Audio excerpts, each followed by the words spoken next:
আঁঠুৰ বিষটোৰ পোনপটীয়াকৈ প্ৰথম আচল কাৰণটো মেইন কাৰণটো হৈছে আপোনাৰ যোনটো কওঁ আমি অস্টিঅ' আৰ্থ্ৰাইটিছ অতিৰিক্ত অলপ দূৰ বেছি দূৰ খোজ কাঢ়িলে তেওঁলোকৰ সমস্যাৰ সন্মুখীন হ'ব পাৰে বা আপোনাৰ চিৰি উঠা নমা কৰিলে সমস্যাৰ সন্মুখীন হ'ব পাৰে বেছিকৈ কাম কৰে যিসকলৰ ফিজিকেল এক্টিভিটি কম যিসকলে উঠা পৰা ফিজিকেল এক্টিভিটি শাৰীৰিক চৰ্চাত ৰাতিপুৱা সোনকালে উঠি ৰাতিপুৱাৰ সময়খিনিত যথেষ্ট পৰিমাণে ভিটামিন D3 নিৰ্গত হয় ভিটামিন D নিৰ্গত হয় সেইখিনি কথা আপোনাক ক'বলৈ ওলাইছোঁ মানুহ কি হয় মানুহ আচলমতে জন্তু সঁচা কথাত ক'বলৈ গ'লে কিবা এটা কাৰণত আঁঠুৰ এক্সিডেণ্ট হৈছিলে কিবা বেলেগ কাৰণত ধৰক আঁঠুত ইনফেকশ্যন হৈছিলে সেই তেনেকুৱা স্থলত সেই কথাটো অলপ বেলেগ হ'ব আঁঠুৰ বিষ বুলি ক'লে অকল পুৰুষসকলে নহয় মহিলাসকলেও আজিকালি যথেষ্ট তেওঁলোকে এনেকুৱা ধৰণৰ কমপ্লেইন আমি পাওঁ পেচেণ্ট হিচাপেও পাওঁ বহুতে কেলছিয়াম যথেষ্ট পৰিমাণে বডিত থাকিব লাগিব শৰীৰত তাৰ বাহিৰেও এটা বস্তু আছে হৰমন গ্ৰন্থি বুলি কয় বাঢ়া দেখা যায় সেই সময়ত শিশু বাঢ়া মানে কি তাৰ ডেফিনেটলি হাড়কিডালহে বাঢ়িব হাড়কিডাল দীঘল হ'ব হাড়ৰ লগে লগে মাংসপেশী দীঘল হ'ব কিন্তু যোনটো অনুতাপত চিৰি উঠা নমা যাতে নকৰে কৰিলেও বহুত সাৱধানে এটা এটাকৈ উঠিব একেবাৰে চিৰি উঠা নমা 3 তলালৈ 4 তলালৈ যদি কৰি থাকে ৰিপ্লেচ কৰাৰ কাৰণে খাব পৰা টেবলেটো আছে ইয়াতে ডাইৰেক্টলি দিব পৰা ইনজেকশ্যনো আছে যথেষ্ট উপকৃত হ'ব যদি ষ্ট্ৰিক্টলি ৰুলছ ৰেগুলেশ্যন যিখিনি এডভাইচ দিছোঁ সেইখিনি যদি তেওঁলোকে যদি ফ'ল' কৰে মানি চলে তেওঁলোকেও উপকৃত হ'ব কিন্তু চাৰ্জাৰী 2 ধৰণৰ আছে এটা হৈছে কনজাৰ্ভেটিভ চাৰ্জাৰী এটা হৈছে আপোনাৰ ডেফিনেটিভ ৰিপ্লেচমেণ্ট চাৰ্জাৰী আজিকালি চলি আছে নি ৰিপ্লেচমেণ্ট আমিও কৰোঁ মেডিকেল কলেজত কৰোঁ গতিকে ইয়াত খুব ভাল পেচেণ্টৰ অভিজ্ঞতা যথেষ্ট ভাল অপাৰেশ্যনটো কৰাৰ পিছত খুব সোনকালে নেক্সট ডে অপাৰেশ্যনৰ পিছদিনাখনৰ পৰা পেচেণ্টক খোজ কাঢ়িব দিওঁ ডে কেয়াৰ প্ৰচিডিঅ'ৰ এইটো কয় ফাষ্ট ট্ৰেক ৰিপ্লেচমেণ্ট বুলি কয় ফাষ্ট ট্ৰেক মানে ৰাতিপুৱা অপাৰেশ্যনটো কৰি দিয়ে গধূলিলৈ পেচেণ্টক ৰিলিজ কৰি দিয়ে প্ৰথম ইয়াত ধুবুৰীত knee replacement surgery hip replacement surgery আৰম্ভ কৰিছোঁ এতিয়া গাখীৰ খুৱাই থকা অৱস্থাত বা যিবিলাক মহিলাৰ ধৰক 40 বছৰ পাৰ হৈ গৈছে তেওঁলোকৰ হৰমনেল ডেফিচিয়েঞ্চিৰ কাৰণে তেওঁলোকৰ তাত বিষ আৰম্ভ হৈ গৈছে তেওঁবিলাকক নিশ্চয় এই ওপৰৰ পৰা এইখিনি দেখিছে যে আপোনালোকে এইটো হৈছে ফিমাৰ বোন বুলি কয় তাৰমানে ঠাইৰ যোনটো বোন এই ওপৰৰ আঁঠুৰ ওপৰৰ বস্তুটো যে দেখিছে এইখিনি হৈছে বহুত ধুনীয়া মিহি হৈ থাকে তাৰমানে এইটো মিহি হৈ থাকে এইটো এটা কথা কওকচোন আপুনি কেতিয়াবা বাৰু নমতা বিয়া খাই পাইছেনে বিয়াত মাতা নাই ইনভাইট কৰা নাই কিন্তু আপোনাৰ যদি এটা অপশ্যন দিয়া নাই যে ধৰক মাধুৰী দীক্ষিত বা কেট উইনছলেট আমাৰ টাইটানিকৰ হিৰোইনটো এই দুইজনীৰ এটা অফাৰ দিয়া গ'ল যে আপুনি কোনোবা এজনীৰ লগত ডেটিঙত যাব বিচাৰে যাব পাৰিব তাৰমানে আপুনি কাৰ লগত যাব পচন্দ কৰিব উত্তৰটো দিয়াৰ আগতে মই প্ৰশ্ন এটা কৰিব বিচাৰিছোঁ মোৰ ফেমিলিয়ে গম পাব নাই কথাটো দুইটা অপশ্যন ল'ব নোৱাৰি নেকি একেলগে দুইটা অপশ্যন নাই দাদা বহুত ডাঙৰ ধৰক জুবিন গাৰ্গ অংগৰাগ পাপন মহন্ত বা নতুন যিবিলাক চাম আছে তেওঁলোকৰ গান এই দুটাৰ মাজতো পাৰ্থক্য আছে আপুনি কোনটো গান পচন্দ কৰে কোনটো গান শুনে চাওক প্ৰশ্নটো এনেকুৱা হৈছে আপুনি ভাত খাই ভাল নাপায় নে ৰুটি খাই ভাল পায় দুইটাৰে মহত্ব আছে তেওঁলোকো লিজেণ্ড গাড়ীত কিবা গান শুনি আহিছিল নেকি গাড়ীত গান শুনা যায় প্ৰায় আজি বোধহয় মই FM হে লাগি আহিছিল নেকি FM আপুনি ধৰক যিটো গান শুনিছিল বা যিটো গান ভাল পায় দুটা লাইন এনেই আৰু কৈ দিয়কচোন মই আজি শুনো এটা চেনেলত এটা এই কোনোবা নাগালেণ্ডৰ গান এটা গাইছিল এইটো মোৰ গানটো মোৰ মুখস্থ নাই মনত নাই মোৰ এইটো সমস্যা এইটো বেষ্ট দেখিলে নাকত খৰটো খজুৱাবই আচ্ছা আপুনি ভূত বিশ্বাস কৰে নেকি ভূত মই বিশ্বাস কৰোঁ দেখিছে ভূত মই দেখিছোঁ কি কয়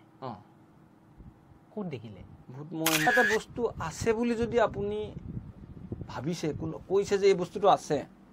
আৰু যদি আপুনি এইটো প্ৰমাণ কৰিছে তেতিয়াহ'লে ঠিক আছে that is hence prove that this exist আৰু কিবা এটা বস্তু যদি নাই আপুনি প্ৰমাণ কৰিব লাগিব নাই বুলি তেতিয়াহে আপুনি ক'ব পাৰিব যে নাই আচ্ছা পৃথিৱীত যিখিনি ঘটি আছে তাৰে মূল কাৰণটো ভোকেই হয় মূল কাৰণটো ভোক হয় ভোক ইন দ্য চেন্স অকল ভাতৰ ভোকৰ কথা কোৱা নাই তিনিটা কিবা এডভাইচ তিনিটা ৱৰ্ড ক'ব তিনিটা শব্দ বঢ়িয়া কওকচোন মই যদি আপোনাৰ ওচৰত সুখী হৈ বহি থাকিব বিচাৰোঁ এটাই বস্তু মই আপোনাৰ পৰা একো আশা নকৰোঁ বঢ়িয়া right don't expect anything from এনিৱান তাৰ কথা আছে when there is hope faith is born when there is faith love is a possibility when there is love miracle can happen লাভ মানে আপোনাৰ কামৰ প্ৰতি কামটো কৰি ভাল লাগিব যেতিয়া বিশ্বাস আহিব সেই কামটো কৰি পেলাই আপোনাৰ ভাল পাব সেইটো হৈছে প্ৰেম কামটোৰ প্ৰতি দেন মিৰাকল কেন হেপেন তেতিয়াহে আপুনি নাম্বাৰ 1ত লিষ্টত পজিশ্যনত আহিবলৈ পাৰিব 언제론가 a fearless talk show an authentic podcast নমস্কাৰ প্ৰিয় দৰ্শক আজি আপোনালোকক অন্তৰংগৰ মঞ্চলৈ পুনৰবাৰ লৈ আহিছোঁ আজি আমি যিটো টপিকৰ ওপৰত কথা পাতিব গৈ আছোঁ সেই টপিকৰ বিষয়ে মই অকণমান কৈ দিছোঁ সচৰাচৰ আমাৰ প্ৰত্যেকৰে ঘৰত বৃদ্ধ মা দেউতা বা ককা আইতা এইবিলাকতো মানুহ আমাৰ ঘৰত আছে প্ৰত্যেকৰে ঘৰত কোনোবা নহয় কোনোবা বয়সস্থ মানুহ থাকে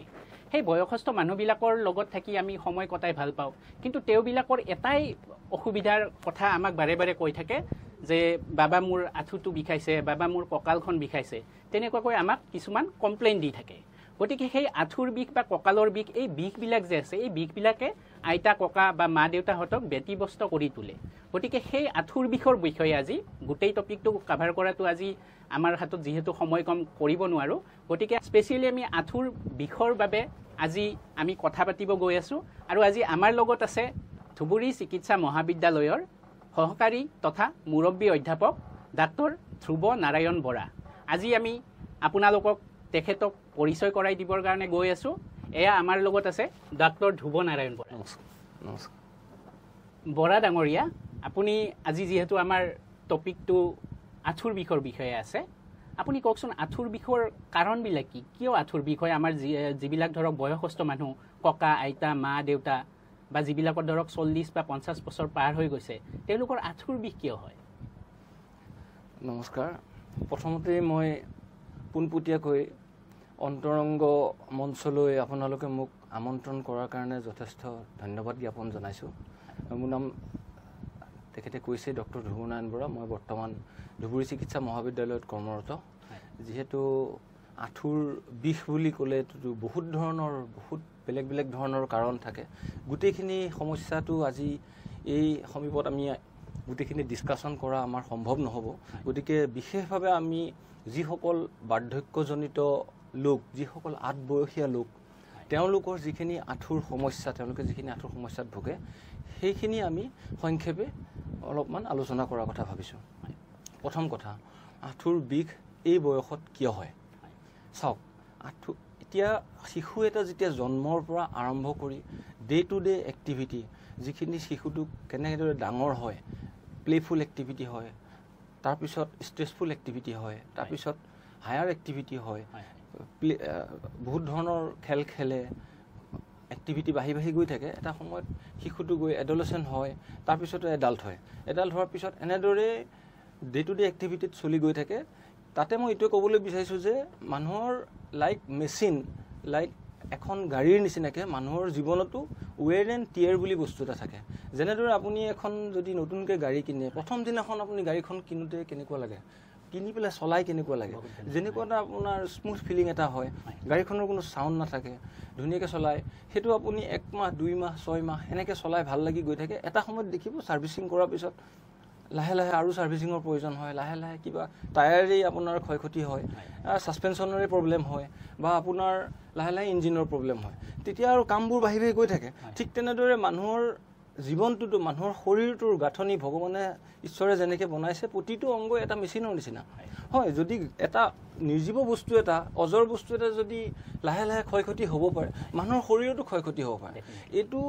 লাহে লাহে যেতিয়া 40 বছৰৰ 50 বছৰৰ পিছত লাহে লাহে ক্ষয়ক্ষতি আৰম্ভ হয় বিশেষভাৱে আঁঠুটো যিহেতু এটা ৱেট বিয়াৰিং জইণ্ট মানে খোজকাঢ়িলে প্ৰেছাৰ পৰা জইণ্ট এটা সেইকাৰণে তাত বেছিকৈ ক্ষয়ক্ষতি দেখা যায় আৰু তাৰে যেনিবা বহুত ফেক্টৰ থাকে তাৰে এটা হৈছে এজ এইটো আঁঠুৰ বিষটোৰ পোনপটীয়াকৈ প্ৰথম আচল কাৰণটো মেইন কাৰণটো হৈছে আপোনাৰ যোনটো কওঁ আমি অষ্টিঅ' আৰ্থ্ৰাইটিছ সচৰাচৰ জনসাধাৰণে অষ্টিঅ' আৰ্থ্ৰাইটিছৰ নাম বহুতসকলে শুনিছে কিন্তু অষ্টিঅ' আৰ্থ্ৰাইটিছটো একচুৱেলি কি এটা বেমাৰ বুলি আমি ক'ব নোৱাৰোঁ এইটো এটা সংক্ষেপে এটা শব্দত আমি অসমীয়া ভাষাত যদি কওঁ এইটো এটা হৈছে বাৰ্ধক্যজনিত অৱস্থা ইংলিছত এজ ৰিলেটেড ফেন'মেনন বুলি কোৱা হয় সেইটোৱে কথা ইয়াতে আপোনাৰ বয়স হোৱাৰ লগে লগে বহুতবিলাক ফেক্টৰ আহি পৰে যাৰ কাৰণে আপোনাৰ আঁঠুটোত ষ্ট্ৰেছ বাঢ়ি যায় ৱেৰ এণ্ড টিয়াৰ বাঢ়ি যায় উদাহৰণস্বৰূপে মই এটা বস্তু ক'ব বিচাৰিছোঁ নাম্বাৰ 1 এজন 30 বছৰীয়া বা 25 বছৰীয়া ল'ৰা এটাই যি ধৰণে দৌৰিব পাৰিব, যি ধৰণে খোজকাঢ়িব পাৰিব, যি ধৰণে পাহাৰৰ ওপৰত বগাব পাৰিব, পাহাৰৰ ওপৰত দৌৰি যাব পাৰিব, 40 বছৰ বা 50 বছৰৰ আঠবয়সীয়া মানুহ এজনে তেনেকৈ সিমানখিনি হেৰিয়াত নোৱাৰিব আপোনাৰ। কাৰণ তেওঁৰ দুটা ডিফাৰেঞ্চ আছে। কি ডিফাৰেঞ্চ আছে? কথাটো হ'ল সেইটো, নাম্বাৰ 1, তেওঁ লাহে লাহে এই যোনটো আপোনাৰ মাংস পেশীবোৰ লাহে লাহে দুৰ্বল হোৱা আৰম্ভ হয়। দুৰ্বল বুলি ঠিক ক'ব নোৱাৰি, সিমান সবল হৈ নাথাকে। তাৰ বাহিৰেও হাড়ৰ আপোনাৰ মসৃণতাটো, যোনটো আপোনাৰ হাড়ৰ এই আঁঠুৰ আপোনাৰ দুডাল হাড় থাকেতো, ওপৰৰ হাড়ডাল আৰু তলৰ হাড়ডালৰ মাজত আপোনাৰ এটা জইণ্ট থাকে, যাক আমি নি জইণ্ট বা আঁঠু বুলি কওঁ। তাৰে শেষৰ অংশটো, হাড়ৰ শেষৰ অংশটো যথেষ্ট মিহি হয়, যথেষ্ট মিহি স্মুথ হয়, য'ত আমাৰ আঁঠুৰ মুভমেণ্টখিনি হৈ থাকে। সেই মিহিটো, সেই যোনটো মসৃণতাটো লাহে লাহে আপোনাৰ ক্ষয় হোৱা আৰম্ভ হয়। গতিকে সেই মসৃণতাটোৰ ক্ষয় জেগা এটাত যদি যিমান মুভমেণ্ট হ'ব সিমান পেইনফুল হ'ব। সেইটোকে যেনিবা কিছুমানৰ সেই বয়সটো কিছুমানৰ 50 বছৰতে হ'ব পাৰে, কিছুমানৰ 80 বছৰলৈকেও নহ'ব পাৰে। সেইটো কিছুমান বেলেগ ফেক্টৰ থাকে, ডিপেণ্ড কৰে কাৰ কিমান বয়সত সেই মসৃণতাটো নষ্ট হৈছে। মসৃণতাটো আপোনাৰ যিমানখিনি নষ্ট হ'ব সেই হিচাপত সেই অনুপাতে আপোনাৰ পেচেণ্টৰ তেওঁলোকৰ সেই সমস্যাত ভুগিব। ধৰক আপোনাৰ অতিৰিক্ত অলপ দূৰ, বেছি দূৰ খোজকাঢ়িলে তেওঁলোকৰ সমস্যাৰ সন্মুখীন হ'ব পাৰে, বা আপোনাৰ চিৰি উঠা নমা কৰিলে সমস্যাৰ সন্মুখীন হ'ব পাৰে, বহাৰ পৰা ফটকৈ উঠিব নোৱাৰা হ'ব পাৰে, মাটিত বহিলে ফটকৈ মাটিত বহাৰ পৰা উঠিব নোৱাৰা হ'ব পাৰে। এইখিনি সমস্যা এই এনেকেই আঠবয়সীয়া মানুহৰ বা বাৰ্ধক্যজনিত সেই সময়খিনি পোৱাৰ পিছত তেওঁলোকে ভুগিব পাৰে। এতিয়া কথা হ'ল কি, অকল মসৃণতাটোৰ কাৰণেই নে এই সমস্যা হয়নে, নে আৰু কিবা কিবি ফেক্টৰ ইয়াত আছে? মই সেইখিনি অকণমান এটা পোহৰ পেলাব বিচাৰিছোঁ। আপুনিতো ক'লে যে মসৃণতা যেতিয়া নোহোৱা হৈ যাব, ঘঁহনি খাই খাই বিষটো হয়। তাৰ উপৰিও যিখিনি আপোনাৰ কাৰকৰ কাৰণে হোৱাৰ আছে এই সমস্যাটো, সেই কাৰণবিলাক আপুনি কওকচোন।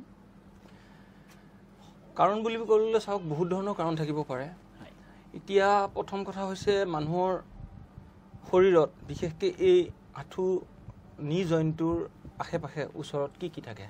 প্ৰথম কথা হৈছে নি জইণ্টটো মানে আপোনাৰ দুডাল হাড় বুজাইছে, ওপৰৰ ফিমাৰ বুলি যাক কওঁ আৰু টিবিয়া বুলি যাক লেগ বোন, তাৰ মাজত যিহেতু জইণ্টটো ফৰ্ম হৈছে, গতিকে নিশ্চয় ডেফিনেটলি হাড়ৰ এটা অৱদান থাকিব। ইয়াত আপোনালোকে হয়তো চাগে ইতিমধ্যে বুজিয়ে পাইছে যে হাড় যাৰ যিমান ষ্ট্ৰং হ'ব, মজবুত হ'ব, তেওঁলোকৰ এই প্ৰব্লেমটো ডেফিনেটলি কম হ'ব। এক ছেকেণ্ড হৈছে হাড়ৰ বাহিৰেও ইয়াত মাংসপেশী আছে। মাংসপেশী যিমান আপোনাৰ ষ্ট্ৰং থাকিব মানুহৰ, সিমান আপোনাৰ এই প্ৰব্লেমটোৰ পৰা তেওঁলোকে অলপ কম হ'ব, সেই প্ৰব্লেমটো বা দেৰিকৈ আৰম্ভ হ'ব, হয়তো 50 বছৰত নহয় 80 বছৰত আৰম্ভ হ'ব। নাম্বাৰ 3, তাৰ বাহিৰেও হাড়ৰ যোনটো আপোনাৰ ডেনচিটি, ঘনত্ব বুলি কয়, ঘনত্বটোৰ ওপৰতো যথেষ্ট ডিপেণ্ড কৰে, নিৰ্ভৰ কৰে বস্তুবোৰ। তাৰ বাহিৰেও আমাৰ ডে টু ডে এক্টিভিটিৰ, ডে টু ডে আমাৰ লাইফষ্টাইল, যিসকল চিডেণ্টেৰী ৱৰ্কাৰ, যিসকলে বহি পেলাই বেছিকৈ কাম কৰে, যিসকলে ফিজিকেল এক্টিভিটি কম, যিসকলে উঠা পৰা ফিজিকেল এক্টিভিটি, শাৰীৰিক চৰ্চাত যিসকলে বিশেষকৈ মনোনিৱেশ নকৰে, তেওঁলোকৰ এই প্ৰব্লেমবোৰ ডেফিনেটলি বনৰ শক্তি, মাংসপেশীৰ শক্তি কমিব। যিসকলে আউটডোৰ এক্টিভিটি কম, ধৰক ভিটামিন D3, সচৰাচৰ আজিকালি খুব ভিটামিন D3 কথা শুনা যায়, ডাক্তৰৰ ওচৰত গ'লেও ভিটামিন D3 প্ৰেছক্ৰিপশ্যন দিয়ে। হয়, ভিটামিন D3 একচুৱেলি ক'বলৈ গ'লে ভিটামিন D3 প্ৰেছক্ৰিপশ্যনৰ প্ৰয়োজন নাই। ভিটামিন D3 ভগৱানে আমাক সূৰ্য ৰশ্মিতে দিছে। যিসকলে এটলিষ্ট ৰাতিপুৱা কমচে কম এঘণ্টা, ৰাতিপুৱা যোনটো সূৰ্য ৰশ্মি এঘণ্টা যোনে সূৰ্য ৰশ্মিত নিজক ৰাখিব পাৰিছে, তেওঁলোকে ভিটামিন D3ৰ অভাৱত কেতিয়াও নুভোগে। বহুত ধুনীয়া কথা ক'লে। প্ৰিয় দৰ্শক, আপোনালোকে আমাৰ ডাক্তৰ ছাৰৰ পৰা এটা কথা গম পালে যে আমাক যিটো ভিটামিন D3 আমি প্ৰেছক্ৰিপশ্যনত পাওঁ, সেইটো প্ৰয়োজন আছে, নথকা নহয়, কিন্তু সেইটো আমি ফ্ৰী অফ কষ্ট আমি সূৰ্যৰ পোহৰৰ পৰা পাওঁ। গতিকে আমি যদি ৰাতিপুৱা সোনকালে উঠি, ৰাতিপুৱাৰ সময়খিনিত যথেষ্ট পৰিমাণে ভিটামিন D3 নিৰ্গত হয়, ভিটামিন D নিৰ্গত হয়, সেইখিনি যদি আমি আধা ঘণ্টা বা এঘণ্টা আমি সূৰ্যৰ ৰশ্মিৰ তলত থাকিব পাৰোঁ, আমি ফ্ৰী অফ কষ্ট একো নোখোৱাকৈ, একো মেডিচিন নোখোৱাকৈ আমি সেই ভিটামিন D3 বা ভিটামিন D টো আমি লাভ কৰিব পাৰোঁ। আৰু আমাৰ ছাৰে কোৱাৰ নিচিনা যে আমাৰ যিটো কাৰণবিলাক আছে, সেই কাৰণত আপোনাৰ হাৰ্ডিৰ কিমান মজবুত আছে, আমাৰ হাৰ্ডিটো, আমাৰ মাংসপেশী, আমাৰ লাইফষ্টাইল, আমি কিমানখিনি আপোনাৰ আউটডোৰ এক্টিভিটি কৰিছোঁ, আমি অলপ কষ্ট কৰিছোঁ নে নাই দিনটোত, নে বহি আমি খাই বৈ বহি পেলাই আমি কেৱল কম্পিউটাৰৰ আগত গেম খেলিছোঁ বা কম্পিউটাৰত আমি কামেই কৰিছোঁ। গতিকে সেই কাৰণবিলাকৰ পৰা আপোনালোকৰ গৈ পেলাই অৱশেষত 40 বা 50 বছৰ হ'লে এই বিষটো, কিন্তু এই যে বিষটো আৰম্ভ হয় আঁঠুৰ বিষটো বা অস্টিঅ' আৰ্থ্ৰাইটিছ যিটো আপুনি কৈছে, সেইটো আপোনাৰ যিটো বীজ ৰোপণ হোৱা বুলি কয়, সেইটো আগতেই হয়নে 40ৰ পৰা আৰম্ভ হৈ যায়, নে ধৰক 20 বা 30 বছৰৰ ভিতৰত কোনোবা এটা ঠাইত আৰম্ভ হয় বীজ ৰোপণ আৰু যে এতিয়াৰ পৰা এই মানুহজনৰ আৰম্ভ হ'ব ক্ষয়ীভৱনটো? হয়, বীজ ৰোপণ মানে বোধহয় আপুনি ইনিচিয়েশ্যনটোৰ কথা সুধিছে, যোনখিনি আৰম্ভণিখিনি। ধৰক বেমাৰটো হোৱা নাই, বিষ আৰম্ভ হোৱা নাই, কিন্তু হ'ব যে সেইটো ধৰক আগতীয়াকৈ আৰম্ভ হৈ গৈছে প্ৰচেছটো। চাওক, মই এইখিনিতে খুব ধুনীয়া কথা এটা আপোনাক ক'বলৈ ওলাইছোঁ। মানুহ কি হয়? মানুহ আচলমতে জন্তু, সঁচা কথাত ক'বলৈ গ'লে। এতিয়া জন্তু হওক বা যিকোনো এনিমেল, যিকোনো জীৱই নিজক জীয়াই ৰাখিবৰ কাৰণে কি কৰে?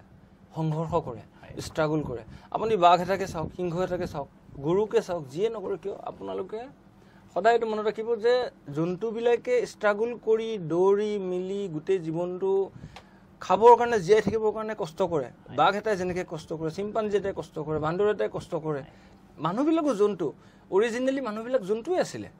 কিন্তু এতিয়া মানুহে নিজকে এনেকুৱা কৰি পেলালে, চিষ্টেমটো এনেকুৱা চেঞ্জ কৰি পেলালে, মানুহে কাপোৰ পিন্ধিবলৈ শিকিলে, বহি পেলাই কেনেকৈ খাব লাগে সেইটো শিকিলে, মানুহে মানুহ লগাই পেলাই কেনেকৈ নিজক